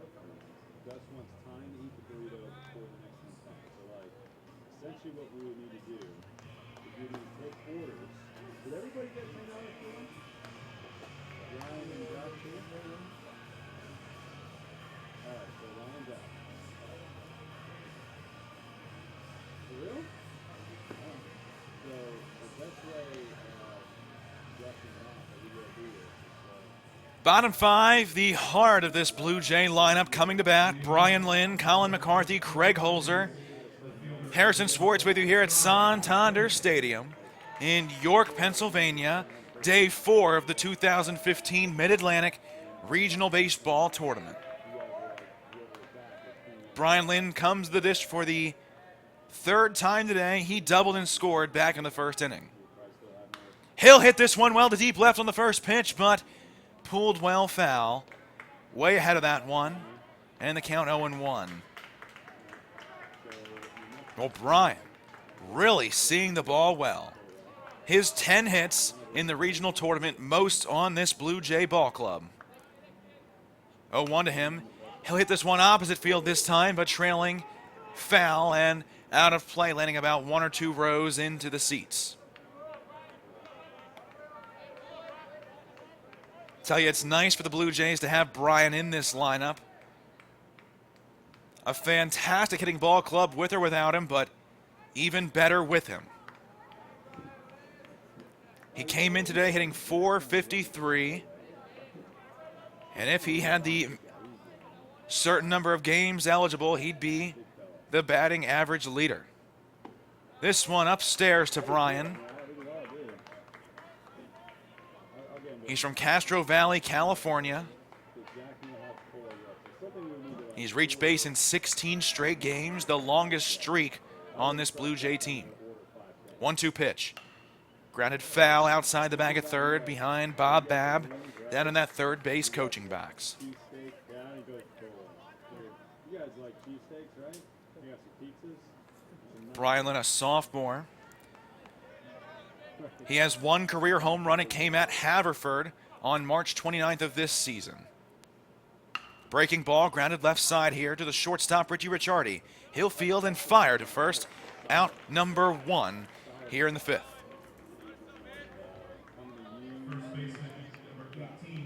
Well, now Brian Lynn has led off both the 3rd and 5th inning with a couple of ground balls to the left side. Colin McCarthy will stand in. The senior from Westport, Connecticut. In the media guide, he's listed as a second baseman and first baseman. But to this year, out in left at first base as well. He'll take a first pitch for a strike, 0-1. Today, reached base in the 3rd with a walk. Started his college career back in 2012 with Catholic. Had a standout freshman season, the 0-1, up and away. Back in 2012 as a freshman, he led the Cardinals in batting average, doubles, home runs, RBIs, slugging percentage, and on-base percentage. Very impressive for a freshman. This one to him, missing upstairs, a 2-1 count. Colin, after his freshman year, transferred to Hopkins. Did not hit a home run in 2014, but in 2013, he hit 5. 2-1. This one hit well to deep left. This one's going to bang off the arch nemesis right off the scoreboard. Trotting into second base, Colin McCarthy now speeds up a little bit as the throw gets back in. His first hit of the day and 3rd double of the tournament. 4th extra base hit, including that 2-run shot. Watch him bang the 3rd Blue Jay double of the day off that 37-foot wall. The other doubles, Brian Lynn and Mitch Weaver. Well, now we're going to see Craig Holzer. Holzer in his senior year for the Blue Jays. He's 1 for 2 today, singled in the third, struck out swinging to end the first inning. First pitch to Craig. Upstairs for a ball, 1-0 count. An RBI opportunity for the RBI leader, who on the season has 53.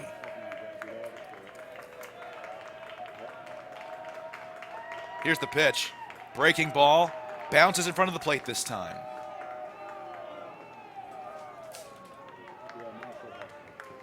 Well, the Blue Jay dugout now coming alive here with one out in the home half of the fifth. Colin McCarthy out at second base with the one-out double. Craig had 3 hits yesterday, already 1 today. He's awaiting the 2-0 pitch from Kevin Short. Here it is. Right down the middle, but fouled out of play on the right side.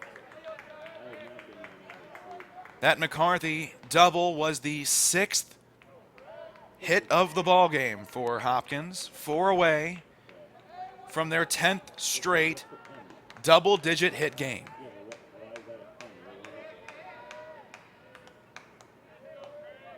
A long look in from the freshman lefty. And now time called and some stirring down in the Crusaders panel. Lefty goes down to throw. Looked like number 49.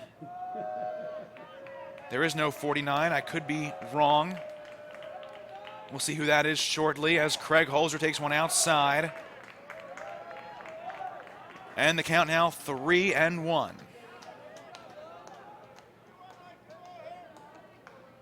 I'm not sure who's throwing down there. It is a lefty, though.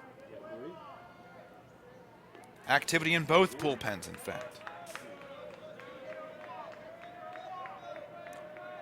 Holzer ready for the 3-1. It's called a strike at the plate by Tom Gandolfo. Well, now the count full to the senior. The outfield playing very deep against him. A single could easily drive in Colin McCarthy from second base. He had the one-out double. That's where he is now. 3-2 pitch. Line to right field. A foul ball down the first base line, signals Alex Scandalis. Look at how close this one was. Just missed by a foot or so. You can see some chalk fly up, in fact. But maybe some chalk that scooted to the left or right of the foul line. It was a foul ball for sure. And lucky for Kevin Short, that could have been extra bases and a definite second run for the Blue Jays. Again, the 3-2. Popped up. Right side of the infield. Second baseman Brock Martin under. He'll make the catch for out number 2.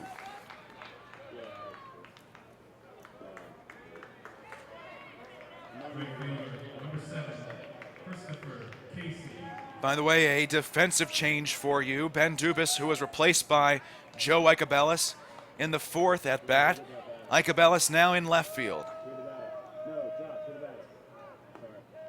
Well, now 2 outs, a runner in scoring position. The Blue Jays have already left 4 men in scoring position today. In steps Chris Casey. First pitch, breaking ball nearly hits Casey. He'll duck out of the way, and it's a 1-0 count. 4-1 Crusaders.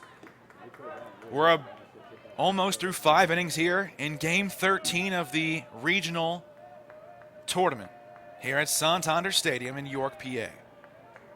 The 1-0.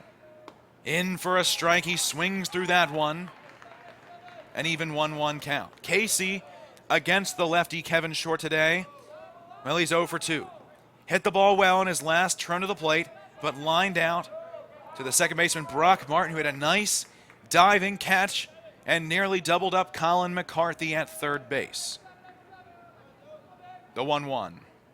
That one nearly hits Casey. Again, having to duck out of the way. It's a 2-1 count. Maybe some messages here from Kevin Short after Dreschel earlier in the game nearly hit Ben Dubas.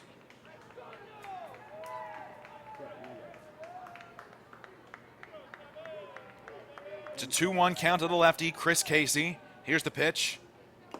Foul tipped into the glove of Chris Burns, an even 2-2 count. 4-1 Crusaders. We're in the bottom of the fifth inning. Not sure if Tom Solomon would come back out to work the sixth inning or not.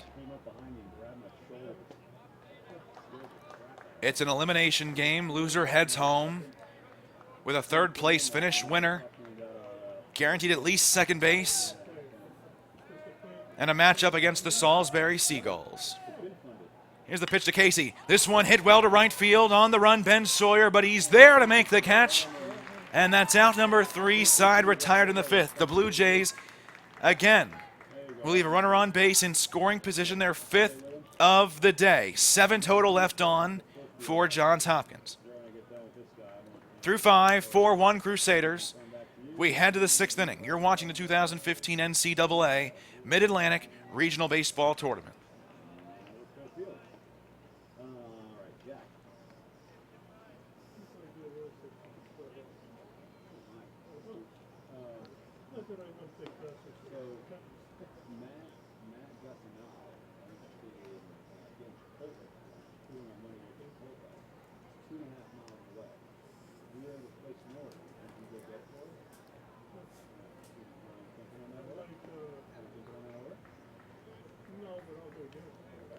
That way, well, we're going to try and order a line. Order at the time that if you were to run, go get and bring it back, it would be just at the time that we're done with this game, so we actually have time to eat it. Okay. Yeah. I don't know. Look that up online. Yeah, you need one. Yeah, Matt, but. Oh, that's right. We can place an order and then set it to what time we want to get it.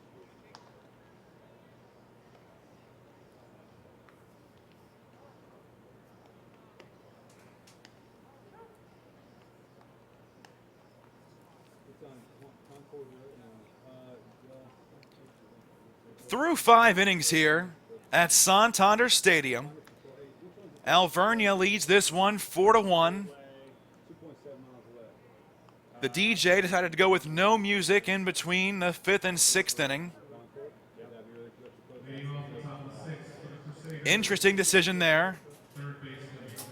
An eerie quietness in between innings.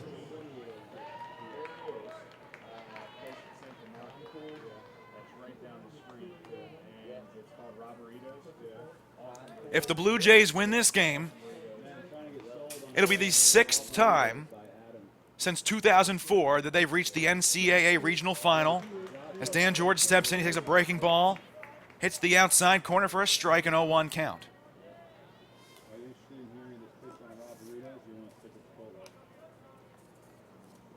This breaking ball missing outside. Well, they did it in 2004, 2007, 2008, 2009, and in 2010. This one lifted high in the air to left field. On the run, Tommy Mee. On the run, Brian Lynn. Who's got it? Mee makes the call and the catch. Backing away, Brian Lynn. That's out number 1. After George, it will be Brock Martin right here, and then Vinny Case. Now, most recently in 2010, when they reached the championship game, it was against Kane, who we saw in this regional. Now, they were eliminated yesterday. Kane had to beat them twice.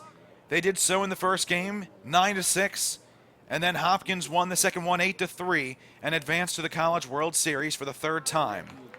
This breaking ball in for a strike. This one hits the outer black, 0-1. Well, Hopkins won that one 8-3 and advanced to the 2010 College World Series.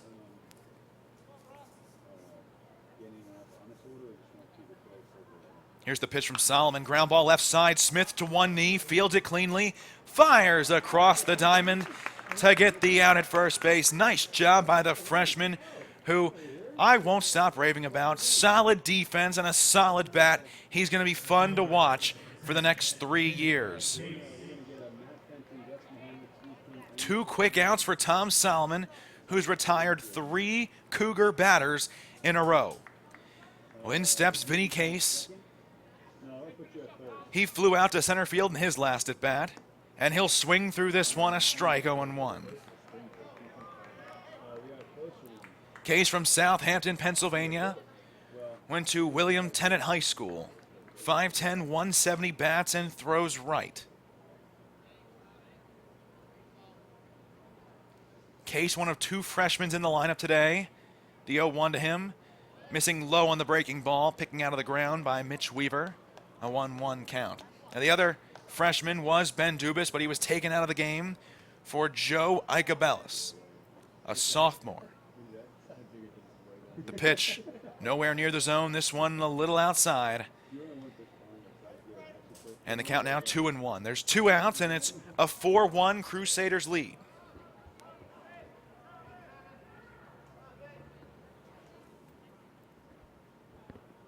This breaking ball will hit for a strike and an even 2-2 count. Case walked in the 3rd, so he's 0 for 1 today. Back on April 20th, he led the game off. Leadoff batter out in center field. He went 0 for 3 with a strikeout against Nick Burns. Grounded left side. Reynolds fields it, fires to first to get the speedy Vinny Case. 3 up, 3 down. Go the Cougars for the first time today. We head to the home half of the 6th inning. It's 4-1 Alveria. You're watching the 2015 NCAA Mid-Atlantic Regional Baseball Tournament.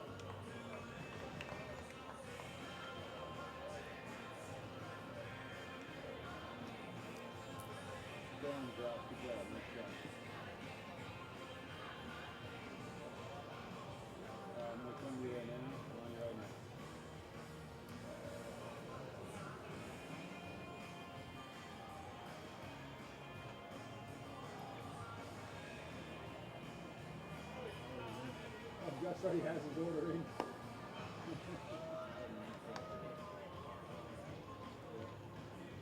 No, your meal is you. Your meal is you.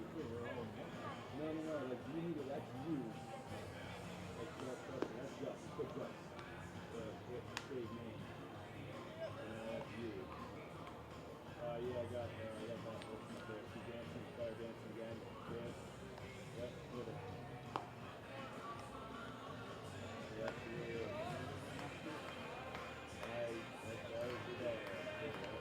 Well, here we go, bottom of the 6th inning.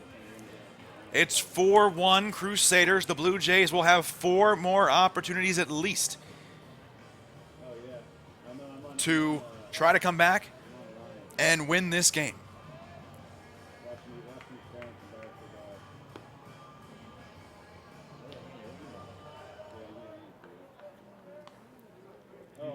Alveria is looking for their 3rd straight NCAA regional victory against the Johns Hopkins Blue Jays.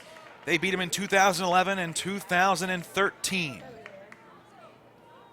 Mike Smith, Ryan Orgalevich, and Mitch Weaver for the Blue Jays, 6, 7, and 8 against the freshman Kevin Short, still out on the mound, doing his thing for the Crusaders.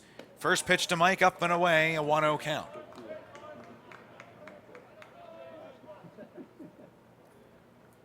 Mike today was hit by a pitch in his first at bat. Back in the 2nd inning with 1 out. The pitch to him, low, a 1-0 count. Excuse me, 2-0. Mike has now reached base in 12 straight games, still looking to extend that hit streak to 11. Here's the 2-0. Upstairs, 3-0 count to the freshman. Hopkins has not gotten a leadoff batter on yet today. They are 0 for 5. A couple of ground outs and 3 fly ball outs. There is a lefty tossing down in the Alveria pen. Can't see who it is, but a lefty down there. The 3-0. Mike takes it up and away. Ball 4. A 4-pitch walk. And now time is called.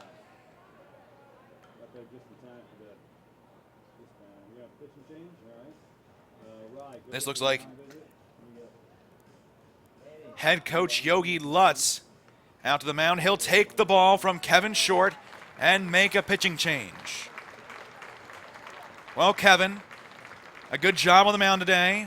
For the freshman, he goes 5+, cannot record an out here in the 6th inning. He allowed 6 hits today.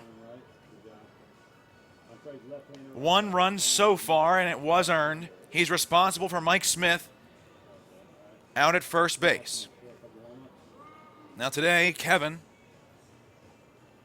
he walked 3 and struck out 1. So on the year now, 12 strikeouts and 24 walks. We'll get you the new pitcher. When we return, it's number 43 for the Crusaders, Luis Marotta. You're watching the 2015 NCAA Mid-Atlantic Regional Baseball Tournament.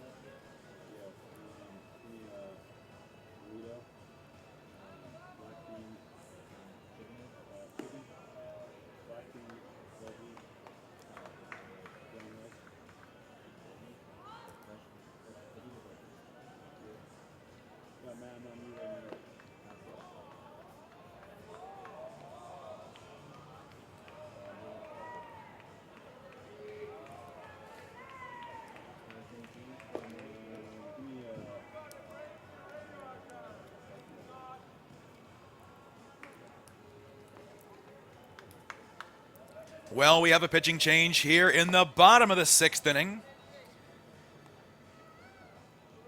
Luis Marotta, the new Crusaders pitcher, another lefty. He's a junior from Manalapan, New Jersey, went to Manalapan High School.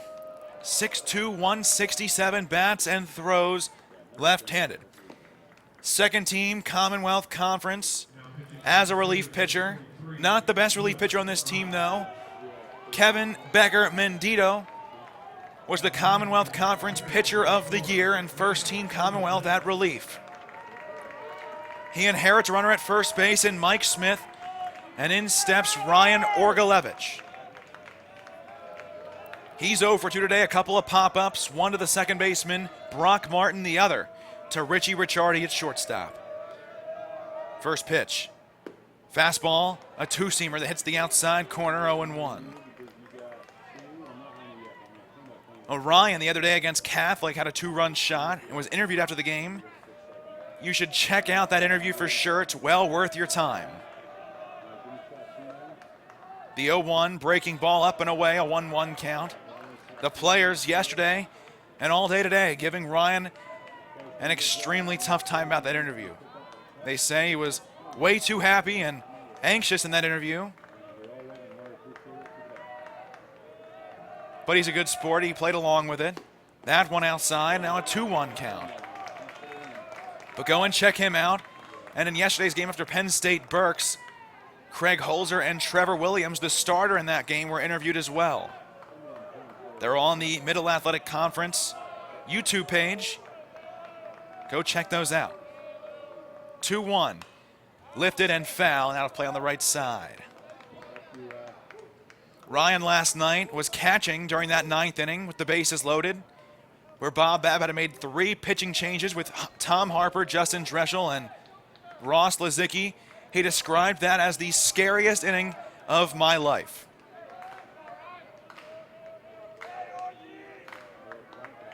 Now the Blue Jay faithful making some noise on the left side of the field here as Ryan hits this one to deep left, but having a play, Ike Abellis, he'll camp under it, shy of the warning track, and makes the catch.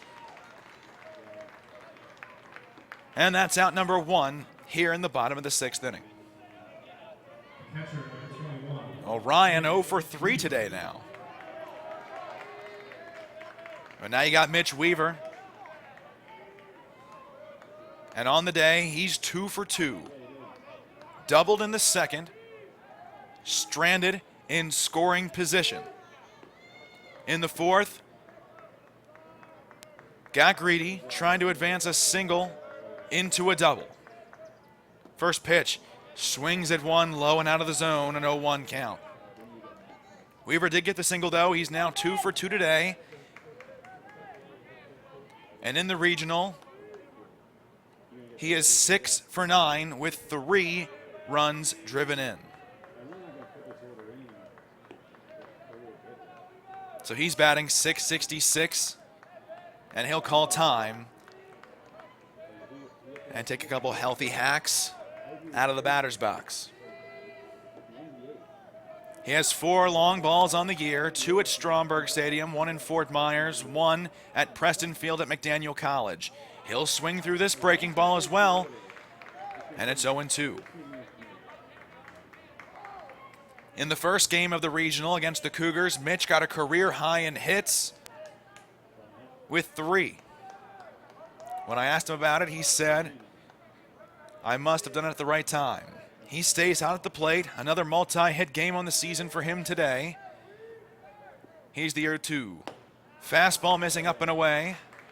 A 1-2 count. This multi-hit game is Mitch's 5th on the season.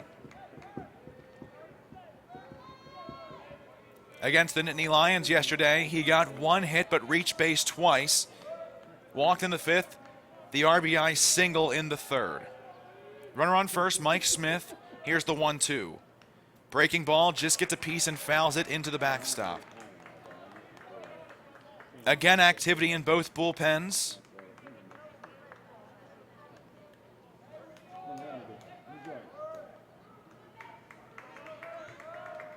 It's 4-1 Alveria.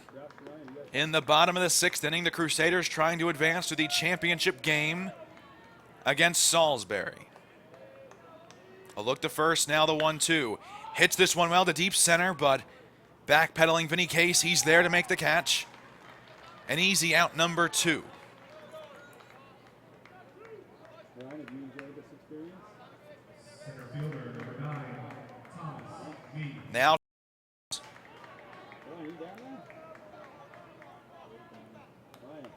and in steps Tommy Mee. Tommy has reached base a couple times today.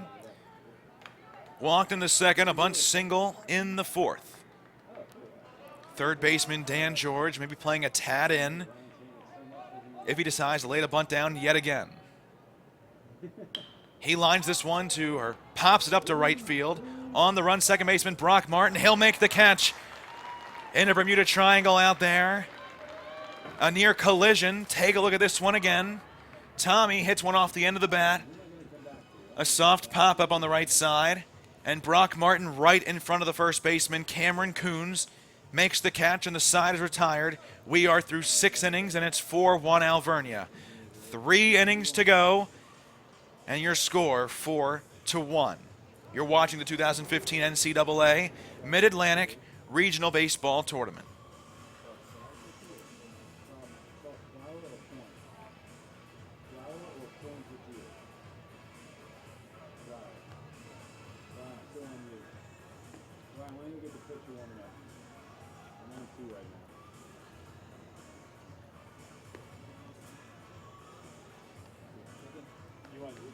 So now we got flowers, tortillas. Now what? Double chicken. Double chicken.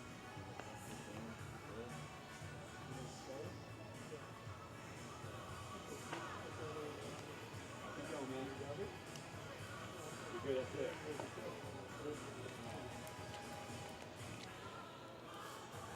Chips? Yeah, we're gonna throw some chips on.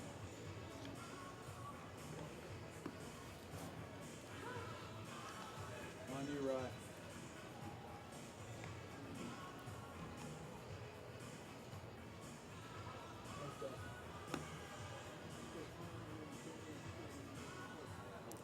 We're on to the 7th inning. Harrison Swartz with you at Santander Stadium. Tom Solomon back out of the mound for his 4th inning of work in relief for Justin Dreschel, who started this game, went the first 3 innings. Solomon, a senior, majoring in chemical engineering at Johns Hopkins. He'll graduate this coming Thursday. And he'll face the top of the order in Richie Ricciardi. First pitch, low and away, a 1-0 count. Defense for the Blue Jays, left to right in the outfield. Brian Lynn, Tommy Mee, and Chris Casey. In the infield, Mike Smith, Connor Reynolds, Craig Holzer, and Colin McCarthy. Breaking ball, this one hits for a strike and an even 1-1 count. Mitch Weaver behind the plate for the third time in this regional. Orgalevich, the other 2 games behind the plate against Catholic and last night against Misericordia. 1-1. Breaking ball, grounded left side, again to one knee. Mike Smith fields, fires to first, and the Charlotte, North Carolina native gets the out. Number 1 here in the 7th inning. Fielder number 47, Joe Icabellis. And now Solomon has retired 5 in a row. And this may be it. Bob Babb coming out to take the ball from senior lefty Tom Solomon into the game.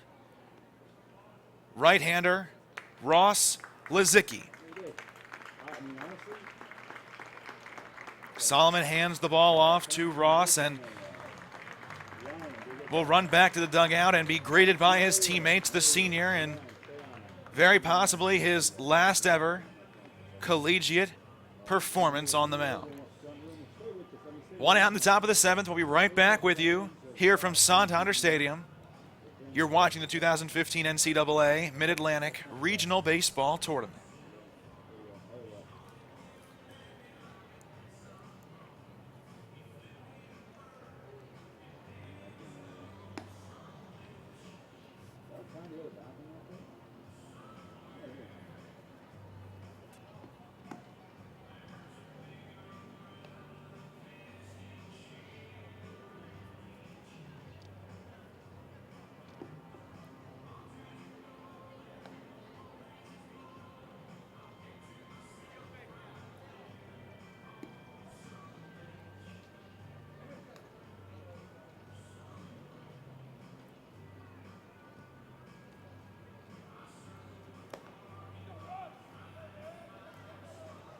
Back here at Santander Stadium.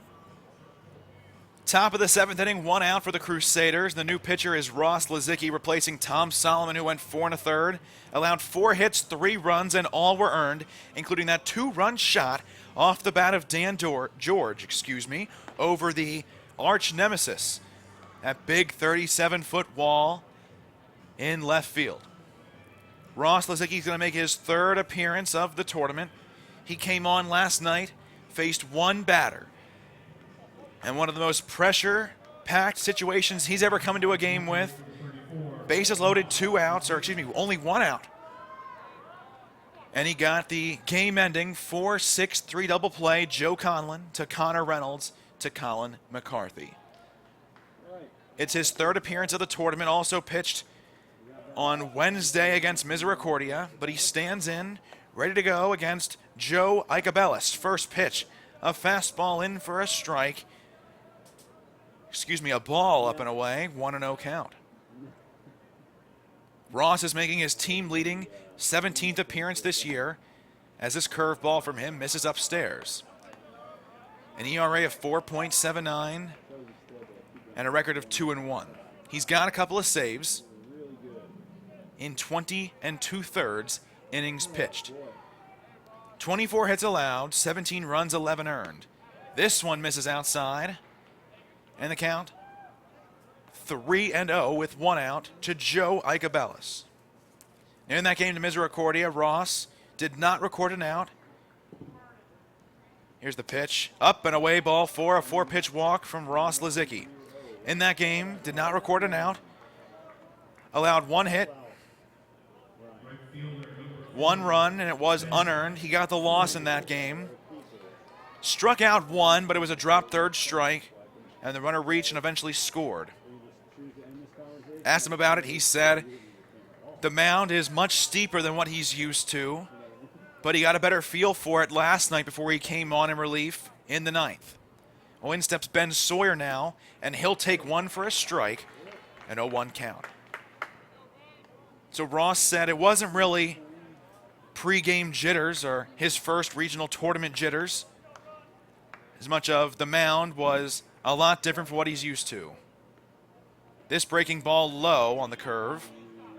Oh, even 1-1 count. Now Ross here can't find the zone, looking like he did on Wednesday. Tom Harper, the senior we saw last night, throwing an inning in a third. He heads down to the Blue Jay bullpen. Nobody tossing down in the Crusaders pen at this time. 1-1, low and inside, gets away from Weaver. Down to second base goes Icabellis, and the throw gets off the glove of Connor Reynolds. Sliding in safely, Icabellis. He's now in scoring position. Well, now late in the game, the Crusaders are looking for some insurance. They are up 3, but this Blue Jay offense with 3 more opportunities, they can click and get hot at any time. Alveria knows that all too well, as the Blue Jays put up 15 on him with 13 hits back in April. That one is called a strike on the inside corner, and now it's a 2-2 count. Solomon got the first out this inning, then was replaced by Ross Lazicki.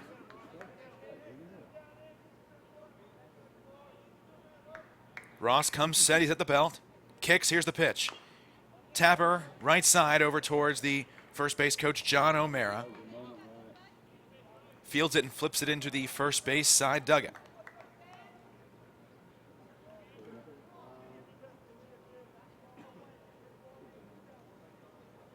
Defense here straight up. Tommy maybe a tad towards right field. Out in center. The pitch, line into the gap in right center field. This one's going to fall and roll all the way to the wall. Around third base, Joe Icabellis. He will score. And around second base, heading to third, Ben Sawyer. Here's the throw to third. Not in time. He'll dive in safely. An RBI triple, and the Crusaders lead 5-1 here in the top of the 7th inning. Check this one out again. Right in between Tommy Mee. Icabellis comes in to score the 5th Crusaders run, and they now lead by 4. That run charged to Ross, and now the infield's going to play in a ground ball. They're going to try to prevent that run at third from scoring. First pitch. The catcher Burns takes one low, and it's a 1-0 count. It's easy to tell who Burns is by those bright orange cleats he rocks. The catcher in a 1-0 count to Ross Lazicki, and this breaking ball up and in 2-0.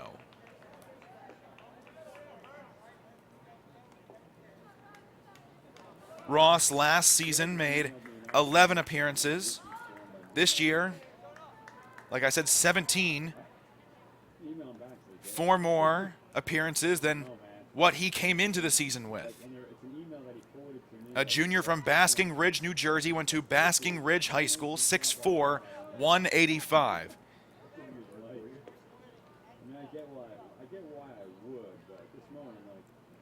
Looking to throw a strike here. He kicks and delivers. This one too far inside, and it's a 3-0 count.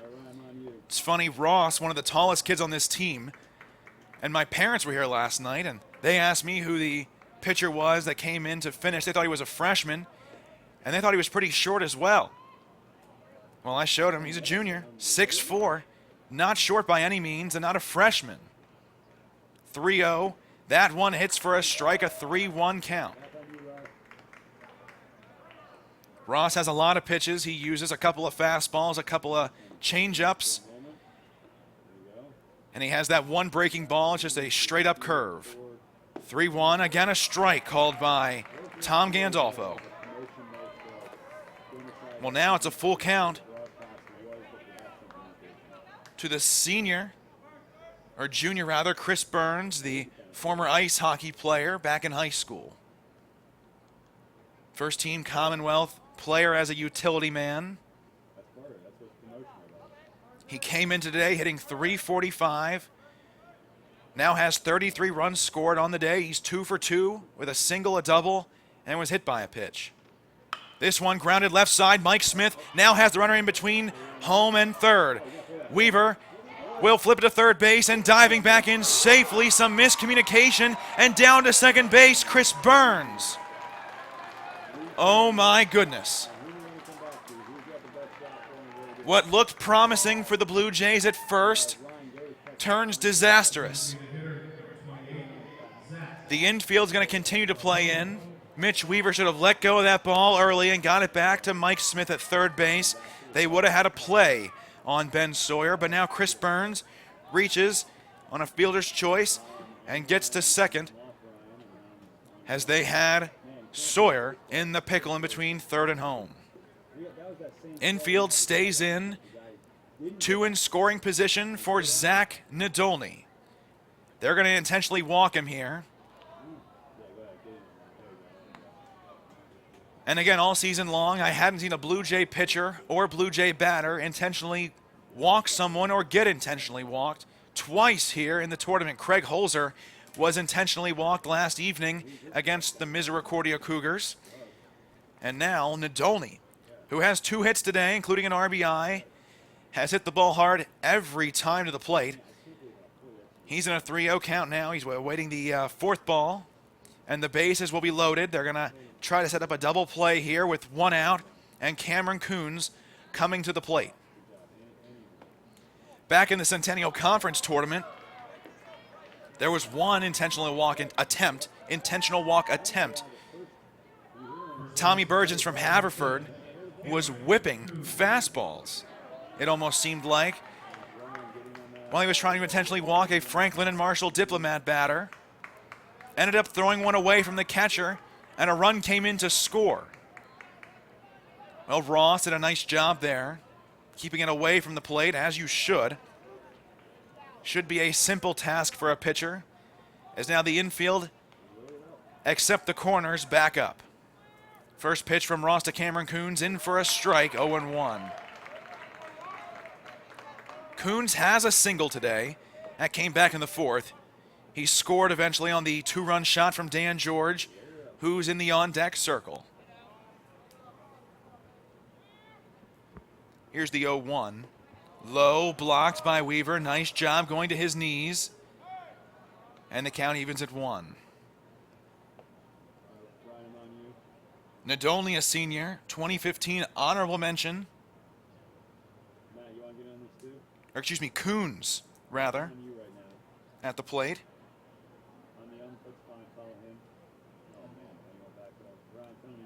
Coons, a sophomore, second-team Commonwealth at first base. And now time is called here. Ross Lazicki talking something over with the umpires. And now Bob Babb out to talk with, I believe, second base umpire Jeff Arthur. Not sure what this is about.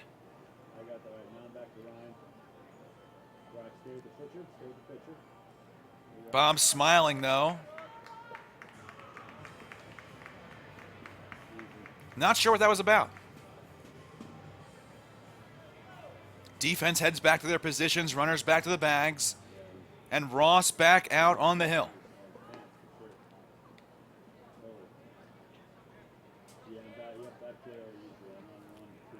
Folks, thanks for sticking with us today. We're in the top of the 7th inning, a 5-1 Alveria lead. This is an elimination game. The 1-1 changeup, swing and a miss. A big cut there from Cameron Coons, and he's down in the count 1-2. He has struck out once today back in the second. 1 of 4 Justin Dreschel strikeouts.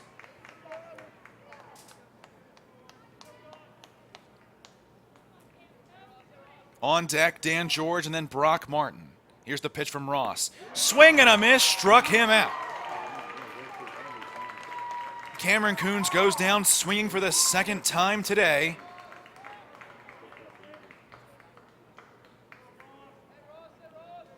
And there's 2 outs.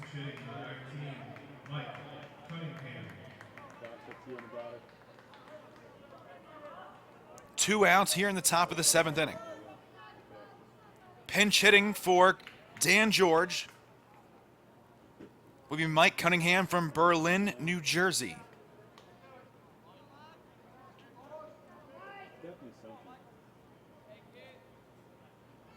Micah lefty against Ross. They're working the matchup here, trying to get a base hit. That one low, a 1-0 count. Ryan, get in there. Just get in Cunningham, a freshman, there. Get in there right 5'10", 160, bats left and throws right. He takes over for Dan George, who went 1 for 3 with a strikeout and that big blow back in the 4th inning, the 2-run shot. This one, a changeup, low again, 2-0 count. Ross is going to have to throw a strike here with the bases loaded. There's no place to put Mike Cunningham. 2 outs, 1 run in on the inning for the Crusaders. They lead the Blue Jays 5-1. Now a move to third and first with no throw. Now scoreboards out beyond just to the left and right of the batter's eye and center are off. The umpires thought it was a distraction for batters, so they asked us to turn it off. So they're not on. The 2-1 hits for a strike. It looked like a 2-seamer there from Ross.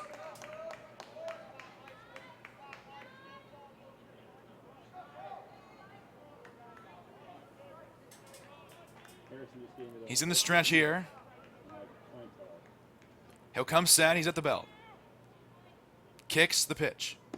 In for a strike again. And the count goes to 2-2. Well, a strike away from getting out of a bases loaded jam and only allowing 1 Crusaders run this inning. They lead 5-1. The Blue Jays have 3 more turns at bat, trailing by 4. Ross again set the pitch. Low and inside, gets to the backstop. Here comes Ben Sawyer to score, and it's 6-1. The other 2 runners advance as well into scoring position. Just a breaking ball here from Ross that Mitch Weaver could not handle. Could not keep that one in front of him, and it's now 6-1 Alveria. Chris Burns to third, Zach Nadolny to second base. And now a full count to Mike Cunningham. The pitch. Strike 3 called. Tom Gandolfo punches out Mike Cunningham, who came to bat for the first time today. Ross gets a couple of strikeouts, but allows 2 runs to score. Both are earned. Stretch time here at Santander Stadium, with Alveria leading by 5, 6-1. We head to the bottom of the 7th, and that's your score. You're watching the 2015 NCAA Mid-Atlantic Regional Baseball Tournament.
Back here in the bottom of the 7th inning, it's 6-1 Alveria.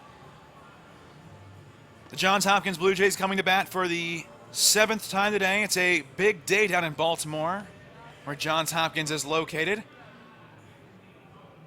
think there's a big horse race going on down there today. The second race of the Triple Crown down at the Pimlico Racetrack.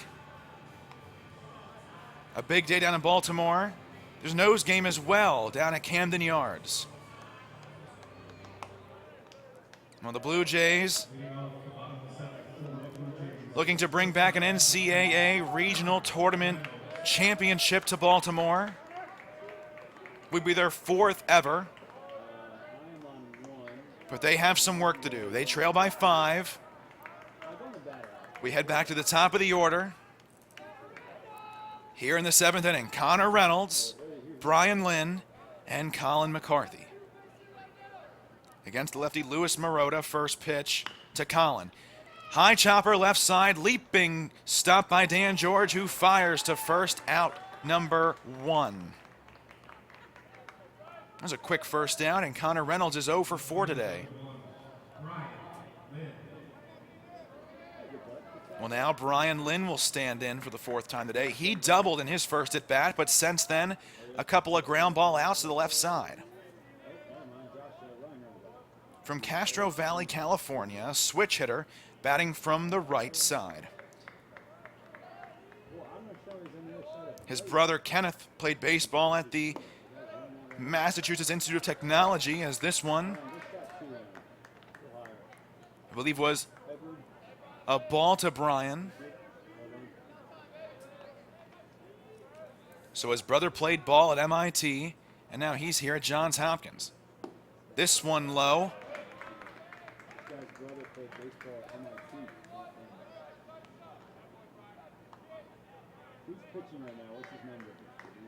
And the count is 2-0 to Brian Lynn.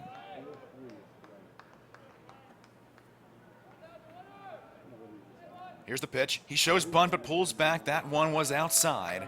A 3-0 count. His father, Al Lynn, played semi-pro baseball in China. So you got a baseball family from Castro Valley, California. The 3-0. This one will hit for a strike. The first one of the at-bat, 3-1 count. Brian trying to reach base for the first time since the first inning. He's out in left field today, the first ever start for the sophomore out in left field. 3-1, outside ball for a 5-pitch walk for Brian. That one scoots back to the backstop. He heads down to first base, takes a look at that one to see if he has a chance at second base. He obviously did not, and that's where he will remain, first base. A 1-out walk, and in steps Colin McCarthy. Now, he doubled back in the 5th inning. Hitting one about halfway up the arch nemesis, that big wall in left field. Infield looking to turn 2. First pitch to Colin. A fastball for a strike, hits the outer black, 0-1. Well, the Salisbury team here now, they're taking a look at this game to see who they're going to face about an hour after this game ends. Sun still out, but clouds starting to roll in as McCarthy again takes one off the plate. A 1-1 count. There are storms expected later in the day. About a 60% chance of storms today, and I believe it increases to 80% tomorrow. The pitch to Colin. A breaking ball in for a strike. He did not like the call. Put the count 1-2. Umpires have done a very good job during this tournament. Not a whole lot of questionable calls. And the strike zones, pretty much the players' liking. They don't seem to have too many issues there, but a 1-2 count to Colin. Here's the pitch. Fouled, out of play on the right side. Heading towards that all-you-can-eat picnic pavilion area, and one hopping over the gate and leaving the stadium.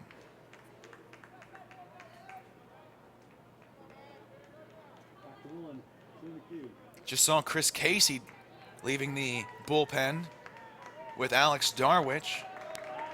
Chris is a pitcher as well. This one to Colin again, fouled, out of play on the right side. And again, that one will leave the stadium.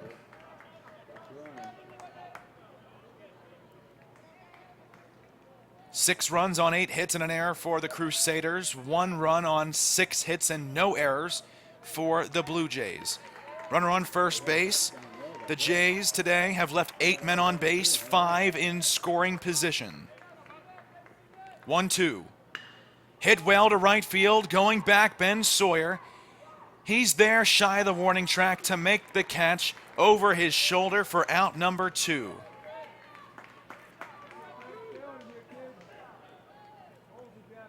Second baseman, number 19. Well, 2 outs, and now Craig Holzer stands in.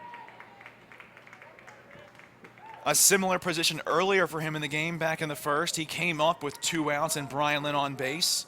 This time, 2 outs, Brian Lynn is on base. A short lead off first as Marotta comes set, and the first pitch is a strike to Craig. Outside corner, 0-1. 6-1 Alveria. After this inning, 2 to go.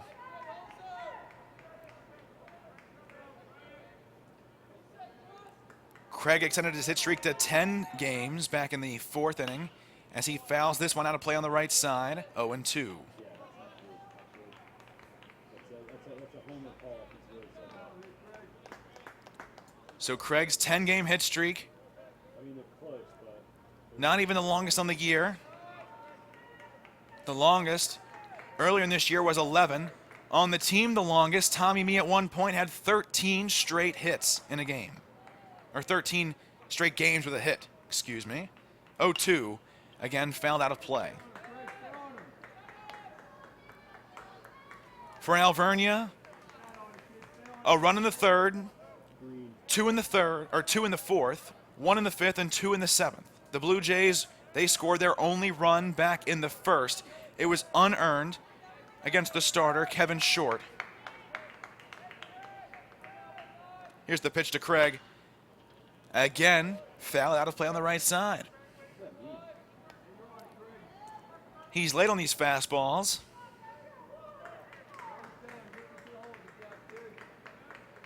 But there's no shift on him. The defense in the outfield playing him straight up. The left fielder, though, Ika Bellis, is playing fairly far off the line. Craig could get one in the corner, and Brian could score from first. 0-2, lifted to left center. The center fielder, Vinny Case, there, though. He'll make the catch. Side retired here in the 7th. Brian Lynn left on base, the 9th base runner left on by the Blue Jays today. They trail 6-1 as we head to the 8th. You're watching the 2015 NCAA Mid-Atlantic Regional Baseball Tournament.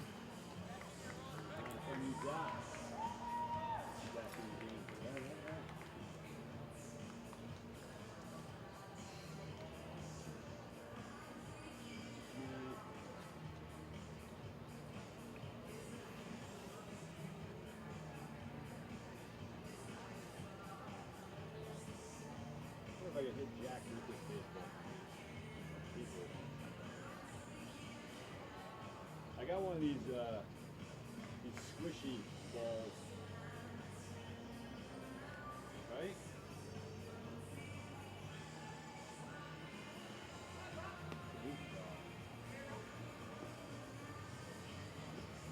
What are we going here? Top 8?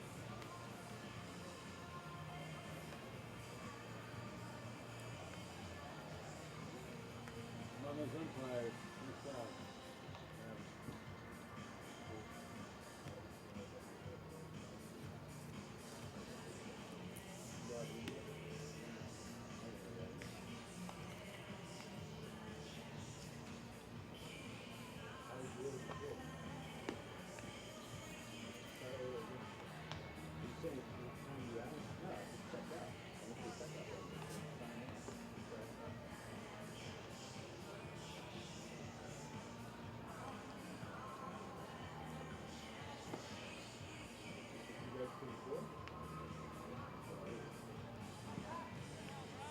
Well, here we go now, top of the 8th inning. Harrison Swartz with you at Santander Stadium. Game 13, first of the day here at the 2015 Mid-Atlantic Regional Baseball Tournament.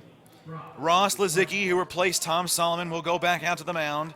The righty, this inning will face Brock Martin, Vinny Case, and then back to the top of the order and Richie Ricciardi, so 8, 9, and 1. First pitch, Tapper, left side, but foul. Mike Smith coming in to get that one. An 0-1 count. It's just been a frustrating day for the Blue Jays. not defensively, but on the mound, and especially at the plate, something they've thrived on during this tournament. They came in, they said they had no doubt they were the best hitting team in the tournament. And you know what, they might be, but it's not been their day at the plate. This one fouled out of play on the right side, and it's quickly 0-2. The Blue Jays so far today, a regional tournament low of 6 hits. The lowest they've gotten, 11 against Misericordia, and then 13, and then 17, and 22, which is a regional tournament record for them. And not the most in this tournament, though. So it is the most in the tournament, but tied with Salisbury, who put up 22 hits against Alveria yesterday. Now time called by Mitch Weaver. He'll head out to the mound and talk to Ross.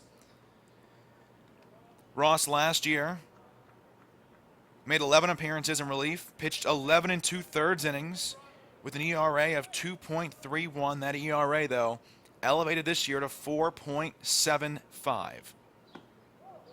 Fastball outside this time on the 0-2.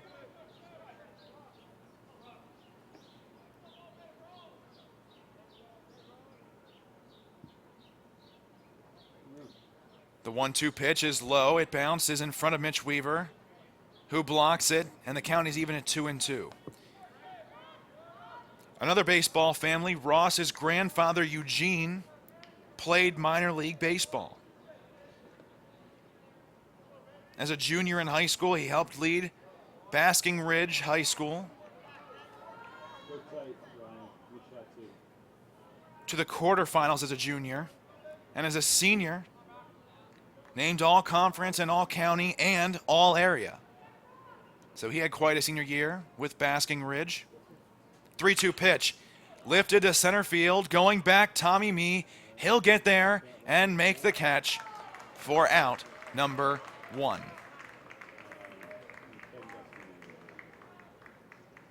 Well, Blue Jay fans, for the latest information about Blue Jay athletics, you can check out hopkinsports.com. It's loaded with features, video, and social media to ensure you know everything about your favorite Blue Jay teams and players. In steps Vinny Case, and the first pitch to him is a strike, says Tom Gandolfo. And the count is 0-1. Case today has faced 3 different pitchers. He's walked in his only at-bat against Dreschel. And then he flew out twice. Again, another strike here, quickly 0-2. We're in the top of the 8th inning. Alveria leads the Blue Jays 6-1. Winner takes on Salisbury an hour after this one concludes. Loser is eliminated. 0-2 low from Ross, and now a 1-2 count. Olazicki looking a lot better on the mound this inning than he did in the 7th when he relieved Tom Solomon. In the tournament, he's allowed 3 runs, 2 of them earned. The pitch, low, backhanded by Mitch this time, and a 2-2 count. We appreciate you tuning in today to Game 13 between the Johns Hopkins Blue Jays and Alveria Crusaders here in the 2015 Mid-Atlantic Regional Baseball Tournament. If you're in the area, stop on by Santander Stadium. The 2-2 fouled back into the netting. If you're in the area and you decide to stop by, parking is free. Adults get in for $10. Students and seniors get in for $6. Children under 3 get in for free, and there are concessions open. Ground ball, left side, past Connor Reynolds into left field, a base hit. Hit it right in between Mike Smith and Connor on the run could not get to that ball before it got to left field.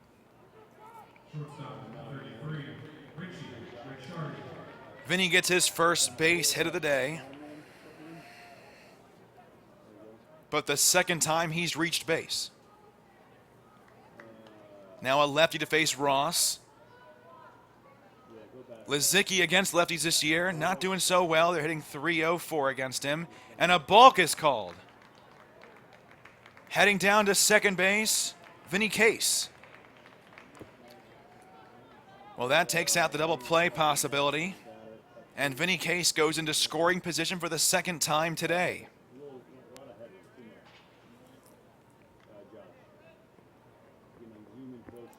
Ross will come set here again.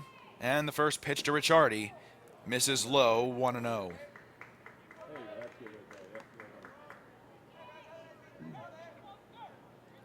Ross on the season, that's his first balk. Fourth balk of the season for Blue Jay pitchers. 2 of them charged to Nick Burns. Fastball hits for a strike this time, outer black, 1-1.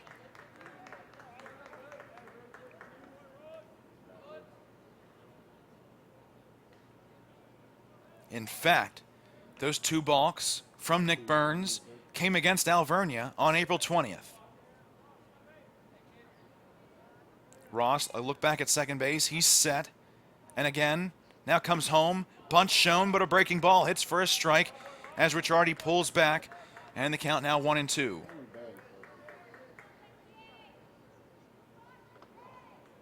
The other balk this year charged to Tom Harper.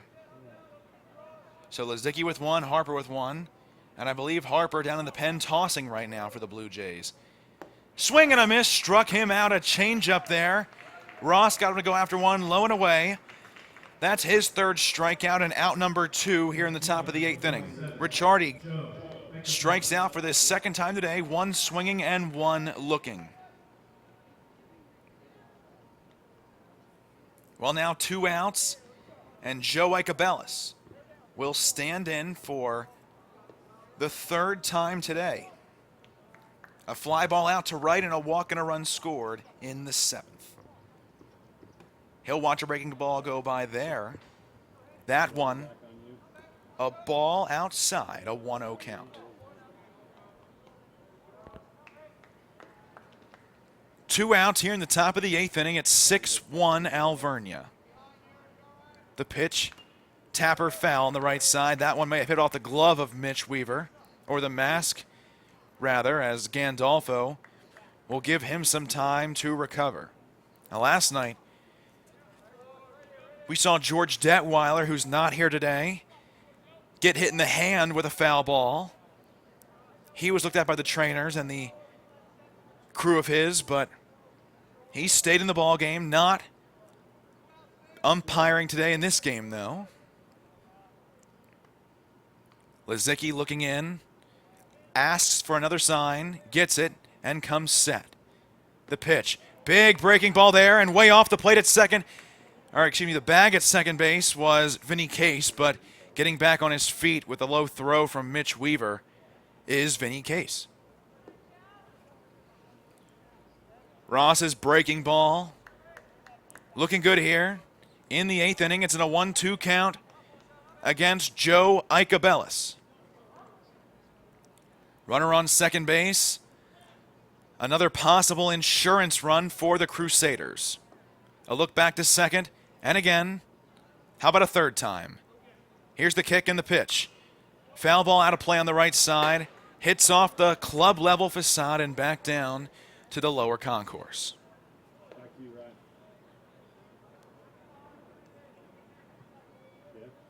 Now, Ross last night said he felt really good on the mound.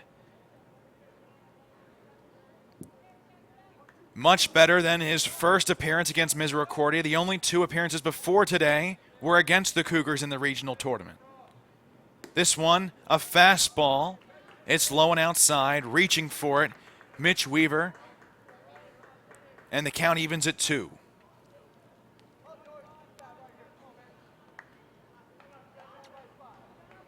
Alveria has 9 hits in this one with 6 runs. The Blue Jays 6 hits and 1 run. Ross again looks back at second, kicks and delivers. Breaking ball, just missing. Wow. A tough one there for Icabellis to take. An even tougher one for Tom Gandolfo not to call. Tell me where this one missed. I do not know. It hit the target right where Mitch Weaver set up on the plate. A perfect pitch by Ross. And now a full count. Here's the pitch. Runner goes at second base. This one low, down to third base on his feet. Ahead of the throw from Weaver is Vinny Case. Runners on the corners with 2 out. Right fielder, number 40, Ben Sawyer. Well, in 2 at-bats against Lizicki, Icabellis, a couple of walks.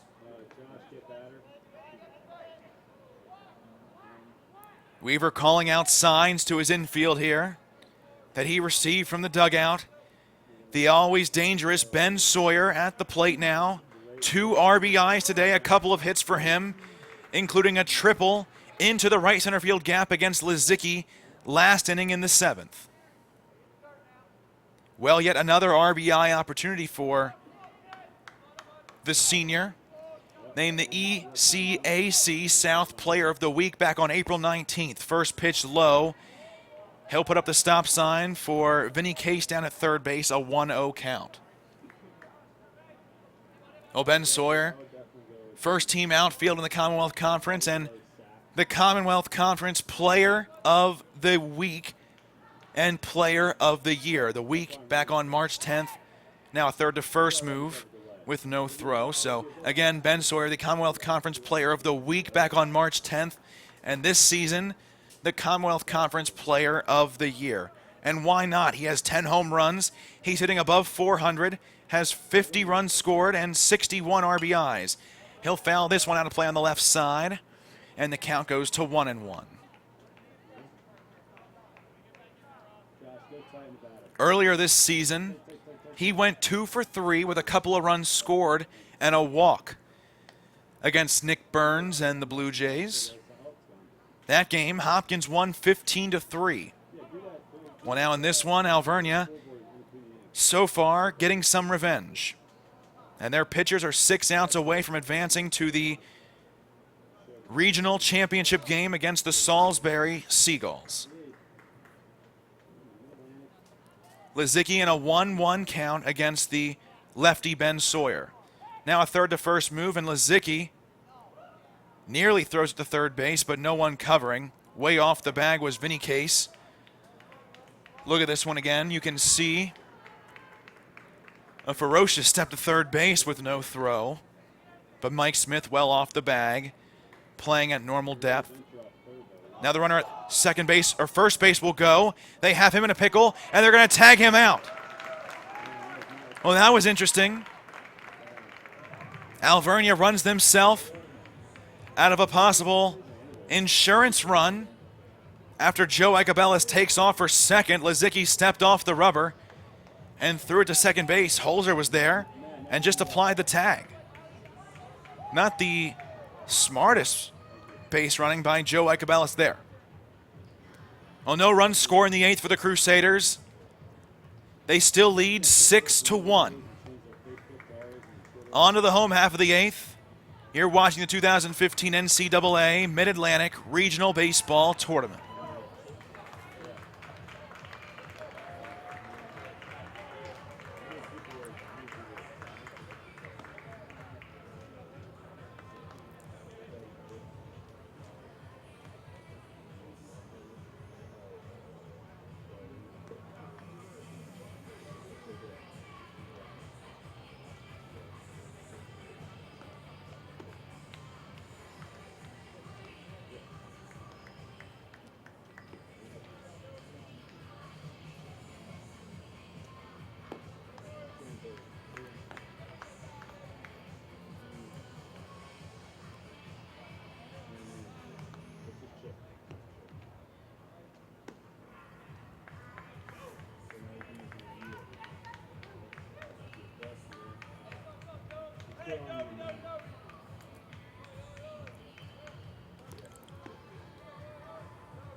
Oh, bottom of the 8th here at 6-1 Alveria. A steady diet of lefty pitchers from Alveria today.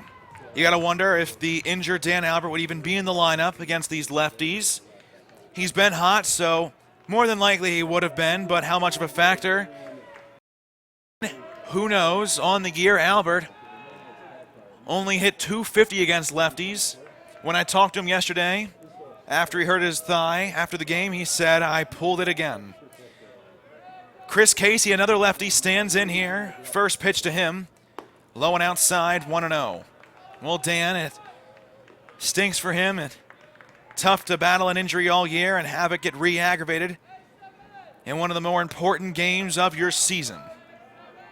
Albert ends with 5 hits in the regional. He's probably done for at least the end of the regional, as this one up and away.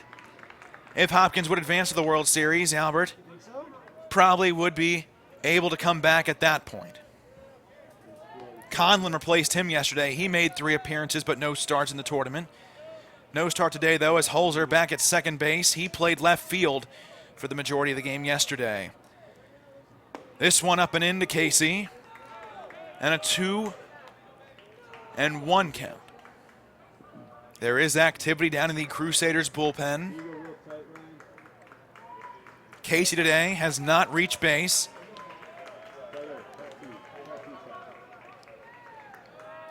And according to the scoreboard, he's in a 3-0 count. Here's the pitch. That one a strike. 3-1. Has reached base in 12 straight games. A walk would extend that here.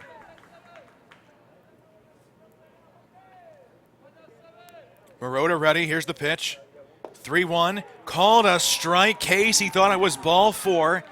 He flipped his bat and was already about 5 steps down to first base. Now, we've seen Casey do that quite frequently this year.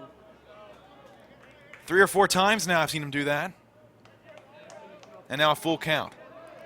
Well, John Oliveros and Raul Shaw down in the first row, supporting their team as their season is nearing an end unless they can make a comeback here. 3-2 to Casey. Jammed right back to the mound. A tapper, maybe even a line drive. He threw to first base, but the first baseman Cameron Coons off the bag, so it must have been a line drive that jammed Chris Casey. Again, take a look at this one. I think a changeup there that rolled in on him and jammed him. And he lined it right back to the mound. Casey, 0 for 4 on the afternoon. 1 out in the bottom of the 8th, and Mike Smith will come to the plate now. He's been on base twice today, no hit. That one outside, 1-0. So Luis Marotta nearly walks the leadoff batter. Only one leadoff batter has reached all day for the Blue Jays. A walk to Mike Smith, who's at the plate now, back in the 6th inning. They are 1 for 7. He'll hit this one well to deep left, but not well enough. Ike Abalis under it to make the catch for out number 2.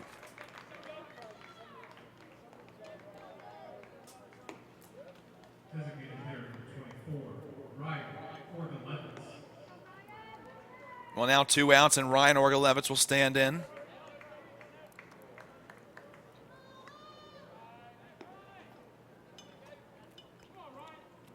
Ryan on the day, a couple of infield pop-ups, and he flew one out to left field in his last at-bat, so he's 0 for 3. First pitch to him outside, 1-0. The bottom of this lineup, though, other than Orgalevich, has been very productive today. Weaver's reached base twice with a couple of hits. Tommy Mee a couple of times, a bunt single and a walk. The 1-0 to Ryan. Change up outside corner, hits for a strike, and an even 1-1 count. Ryan reached base 3 times yesterday.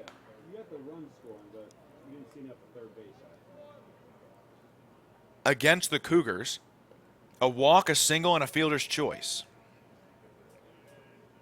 This one to him, missing low, and a 2-1 count.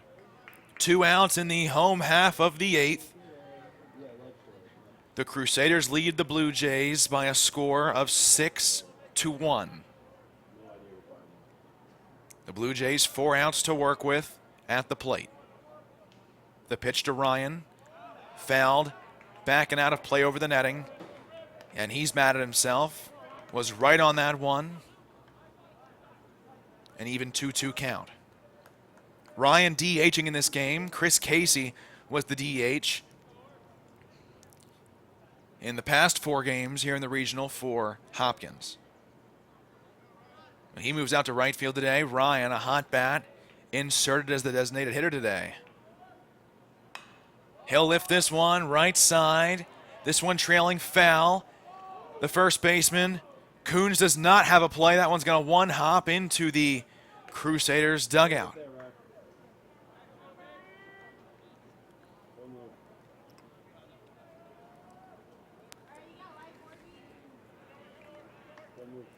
Ryan against lefties this year, hitting only 133. It's against the righties he does well against. 22 for 65, hitting 338. Well, today, nothing but lefties, and he's 0 for 3. On a 2-2 count here, Marotta comes set at the belt, kicks the pitch. Tapper fouling off the foot of Ryan. He drops the bat in pain and walks that one off. Slams the bat. And just like that, ready to go once again.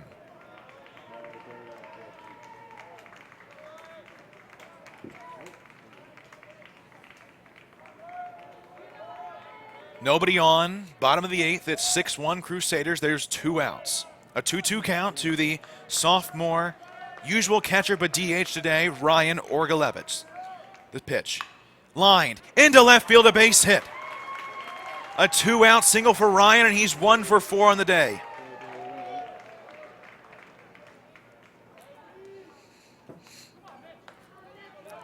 Another look at this one, right in between Ricciardi and Dan George at third. Ryan got the pitch he was looking for, turned on it. He did hit a home run earlier in the regional tournament, a 2-run shot. I asked him and McCarthy if they got their home run balls back, and they said no. Unfortunately for them, there's an apartment complex right behind the wall as Weaver takes one low and away, 1-0. And behind the wall, it's kind of hard to find those after it leaves the ballpark. Anywhere else though in the stadium, ball's pretty easy to find, but the only 4 home runs in this regional from teams all over that arch nemesis, that 37-foot wall, 7 inches higher than the Green Monster at Fenway Park.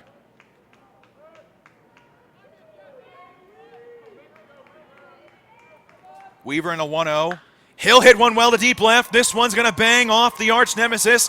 Around second, heading to third, Ryan Orgalevich. The throw into third. Not in time. He slides in and into second base with his second double of the day. Mitch Weaver. How about Mitch Weaver's bat in this tournament? He's 7 for 10.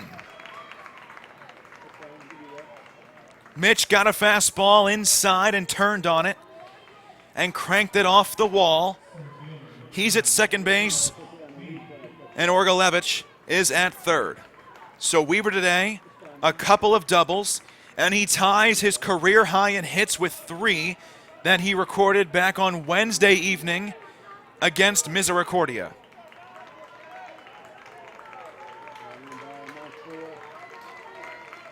To the second 3-hit game of his career, 5th multi-hit game of the season, and in steps Tommy Mee with 2 in scoring position. A look back to second, first pitch. Low and inside, nearly hits Tommy, and the count 1-0. Tommy today, a walk in the second, a bunt single in the 4th. The Blue Jay crowd now making a lot of noise.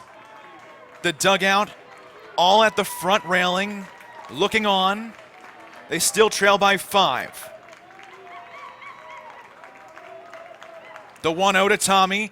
He'll show bunt and pull back. That one nowhere near the zone, up and away. And a 2-0 count. The first sign of any struggles from Luis Marotta today.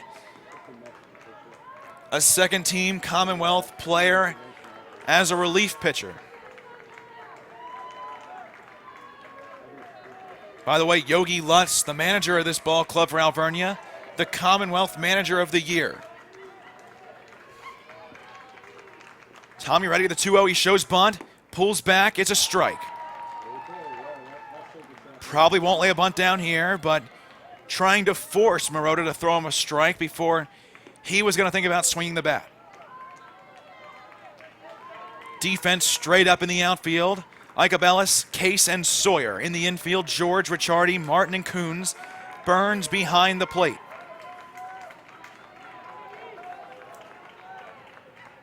He's set. Here's the 2-1. Line drive into left field. Coming in, the left fielder, Icabellis, will make the catch. Side retired in the 8th.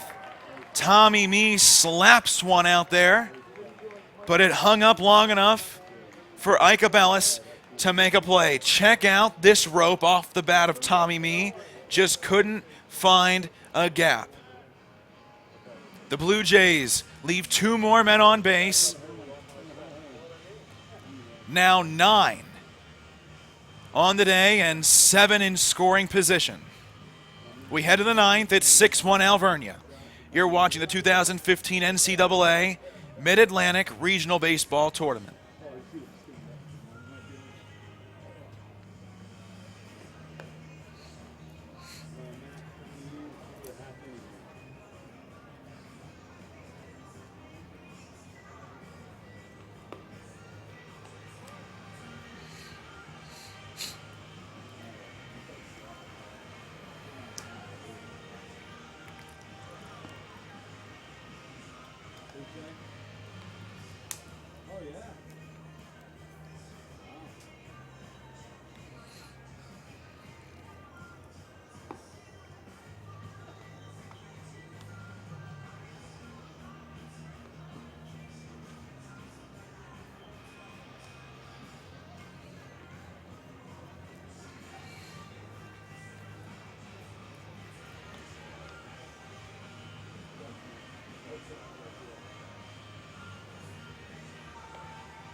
Well, here we go. 1 inning left. Top of the 9th inning, the Blue Jays trail the Crusaders by a score of 6-1. The new pitcher, Colin Friedman, replaces Ross Lazicki, who went 1 2/3, allowed 2 hits, 4 runs, both earned.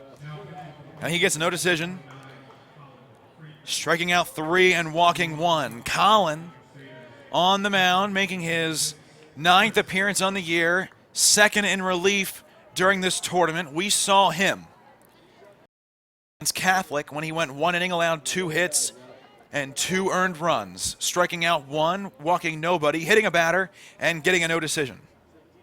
His ERA, a flat 8. Record 0-3. 27 innings pitched, 36 hits for the junior.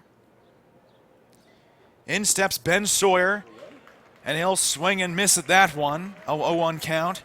Sawyer had his at-bat ended when Joe Icabellis decided to take off from first base and was caught stealing by Mitch Weaver. The 0-1 line foul back into the netting, and it's 0-2.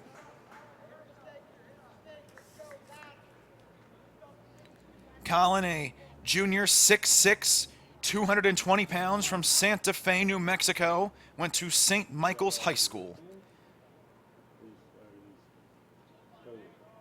Comes set. After nodding, kicks the 0-2. That one missing too far inside, missing the zone badly. And that one gets past Weaver into the backstop. He set the New Mexico state record with 3 consecutive no-hitters, including 1 perfect game during his senior season, en route to a 0.82 ERA. That one missing low to Ben Sawyer and a 2-2 count. He was also a New Mexico Preps 3A North Senior of the Year. Once again comes set, kicks the 2-2. Ground ball right over the mound into center field, a base hit for Ben Sawyer. He gets his third hit of the day, second single, first since the third inning.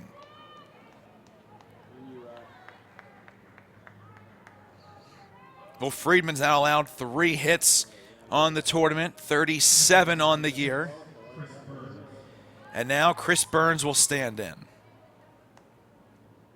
Chris today, a couple of hits, has reached base every single time he's come to the plate.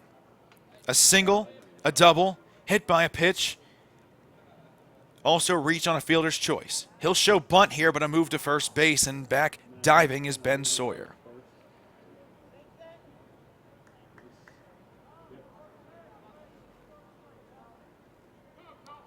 In his 4 years of high school, Colin notched a 25-7 record.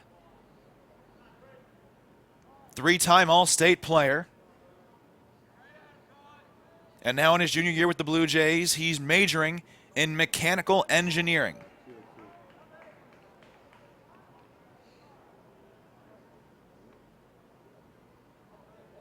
"19 career starts for the junior.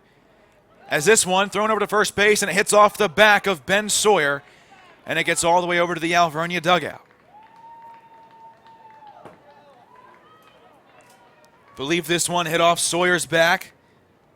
Yep, right off his back and heading over to the wall just to the right of the first base side dugout. Well, of the 3 seasons with the Blue Jays, this is definitely Friedman's most frustrating. Least amount of starts for him this year, as he appeared in 8 starts, 11 games in his freshman year, 6 starts last year in 7 appearances. Came in with a career record of 6-4. Now that overall record, 6-7.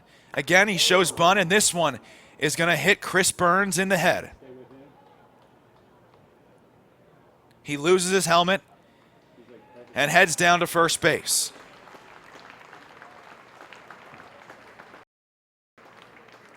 That one doinked right off the helmet, as he did offer, but he pulled back.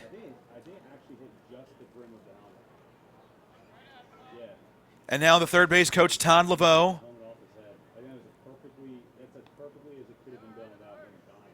talking it over with home plate umpire Tom Gandolfo.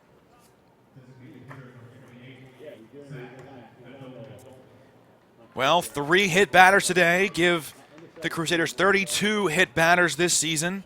Nothing like what Misericordia has gone through, being hit 113 times on the season.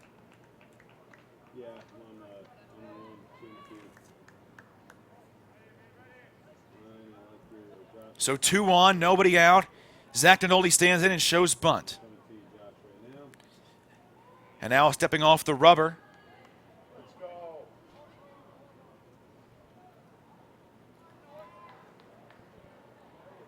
Nadolny today in his 5th at-bat. He has a couple of singles.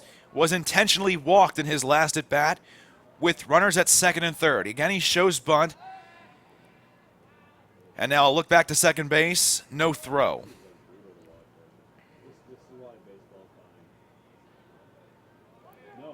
Back in 2013, Friedman made his collegiate debut and earned a first career save in relief against Messiah College. He has 1 career save and 6 career wins. Nadolny still waiting for the first pitch of this at-bat. There is nobody out. Friedman comes set. He's at the belt. Looks back at second. Now the pitch. He'll show bunt. Lay one down right side. Friedman fields. Throws to first for the out. But a sacrifice bunt. Ben Sawyer to third. And Chris Burns to second base. First baseman, number 27. 1 out in the 9th. The Crusaders looking for some insurance. In steps Cameron Coons, the sophomore. second team Commonwealth player at first base. Zoom into a shot 2 on him right now. Slow zoom into Just over 3 hours since this game started back at 11 a.m. Just past 2 o'clock here in York, Pennsylvania. Harrison Sports with you here at Santander Stadium.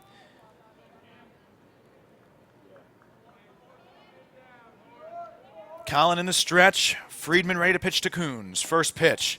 Upstairs for a ball, 1-0. He got well ahead of Ben Sawyer in the count, who led off the inning. But he reached with a single. And then he hit Burns in the head with a fastball as he was showing bunt. And then Adoni the sac bunt. And here's Cameron Coons grounding one into right field, a base hit. Coming in to score, Ben Sawyer, his second time today, being held up at third base, Chris Burns. It's now 7-1 Crusaders. Another look at this one here with the infield playing in. That one got right in between Colin McCarthy and Craig Holzer. Now, had they been playing back, that ball would not have gotten into right field. RBI number 31 of the season for Cameron Coons. And again, runners on the corners with one out for the lefty Mike Cunningham. Coons gets his second hit of the day, another multi-hit game for the sophomore. And now the lefty Mike Cunningham from Berlin, New Jersey. Infield will look to turn 2 and end this inning. Runners on the corners here, and Friedman a third to first move. Friedman likes to take his time out of the mound, and doing so quite effectively. Not effectively, rather. But he's doing so. He's taking his time out in the mound, but he's already allowed 1 run this inning. First pitch outside and a 1-0 count.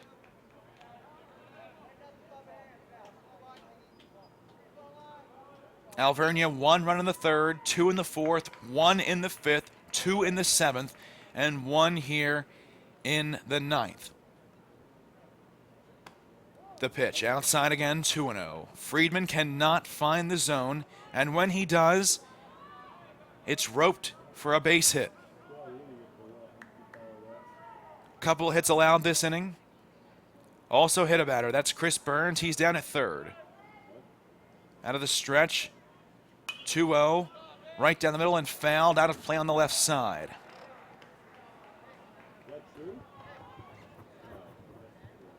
And if the Blue Jays lose this one, they'll fall to 30, 13-1. Alveria would improve to 35-13 and advance to the championship game against the Salisbury Seagulls. These two teams met yesterday when Salisbury blew them out 13-3. The Seagulls only need 1 win. The Crusaders need 2. Friedman in the stretch looks at third. Here's the pitch. A breaking ball upstairs. No break on that one. A 3-1 count.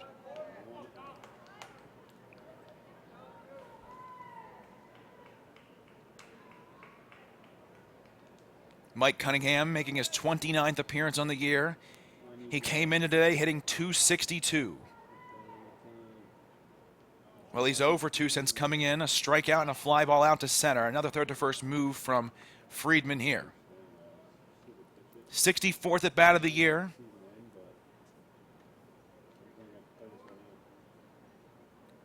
He has scored 12 times and driven in 8.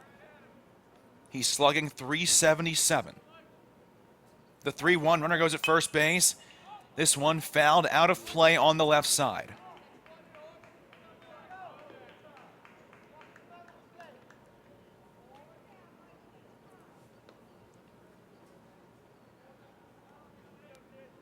Well, it's been a rough day for the Blue Jays. Not so much for Alveria, who rebounded very nicely after their tough game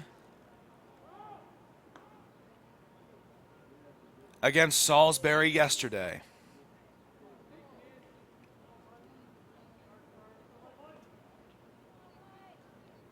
Colin in the stretch. He'll come set at the belt. Runner goes again, 3-2, grounded right side. This one into right field, a base hit.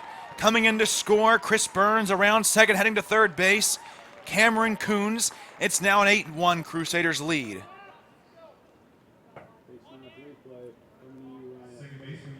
Cameron Coons down to third. Mike Cunningham gets RBI number 9 of the year on this single to right field.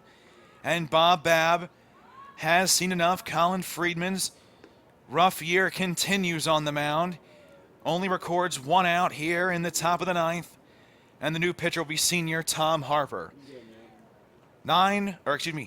8-1 Crusaders. You're watching the 2015 NCAA Mid-Atlantic Regional Baseball Tournament.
Now back here in the top of the 9th, Harrison Swartz with you from Santander Stadium.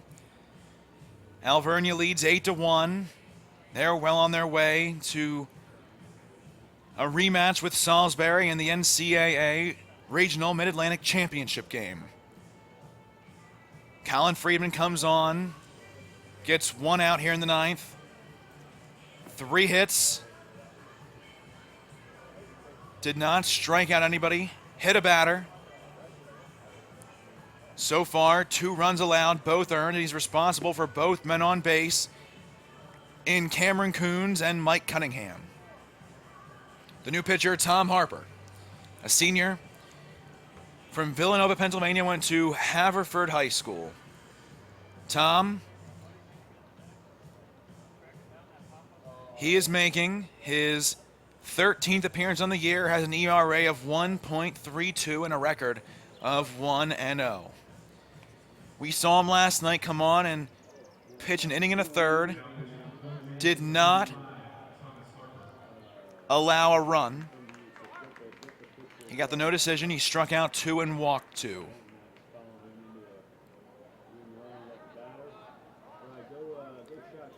Well, he inherits 2 runners, Coons and Cunningham, and in steps Brock Martin from Ephrata, Pennsylvania. Harper will face a righty to begin things today on the mound for the senior. Righty's hitting .274 against Harper. First pitch lifted in the air to shallow center. Coming in, Tommy Mee, the runner at third base, will tag. He makes the catch. Here's the throw home, a strong throw. Weaver gets it, drops the ball, and safe at the plate is Cameron Coons.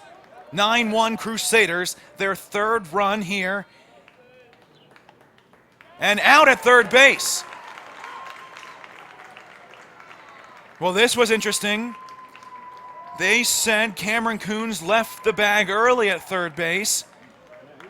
Harper got the ball back, threw it over to Mike Smith, and that run will not count. So a double play. Coons out at third. Martin flies out to center. What a strong throw by Tommy Mee, by the way. Incredible arm that he has out in center. My goodness. Was safe at the plate, but left a tad early. 2 runs come in. The Crusaders lead by 7. The score 8-1. 3 outs to work with for the Blue Jays. We head to the bottom of the 9th.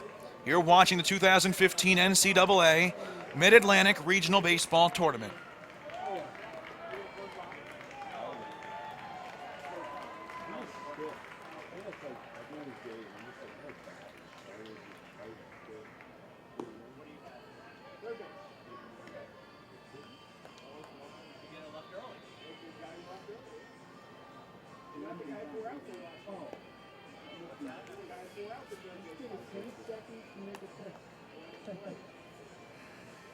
What you say? Who's saying that?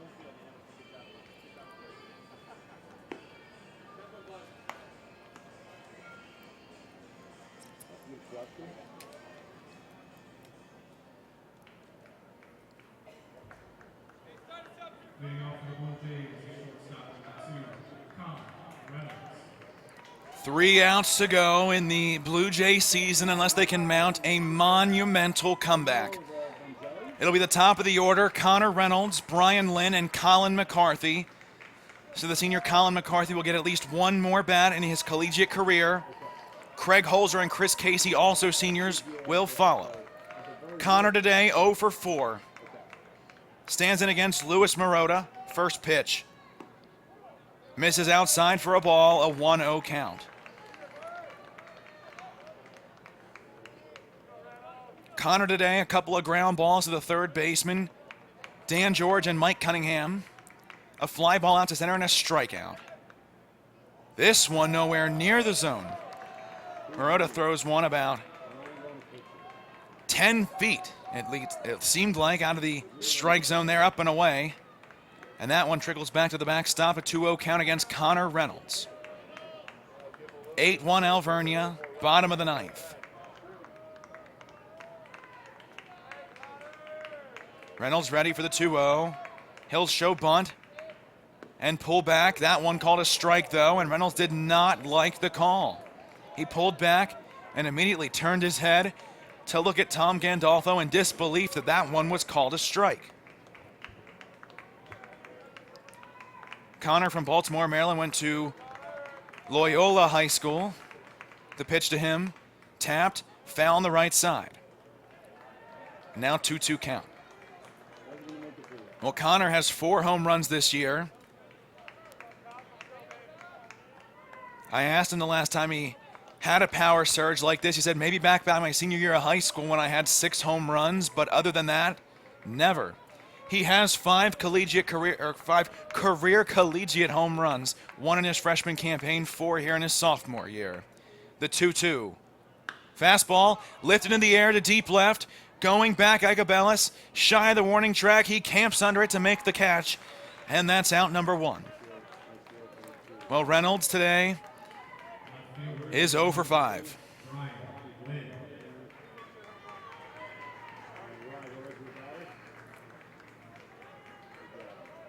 All in steps Brian Lynn. Brian today, a double in the first, reached base back in the 7th inning with a walk.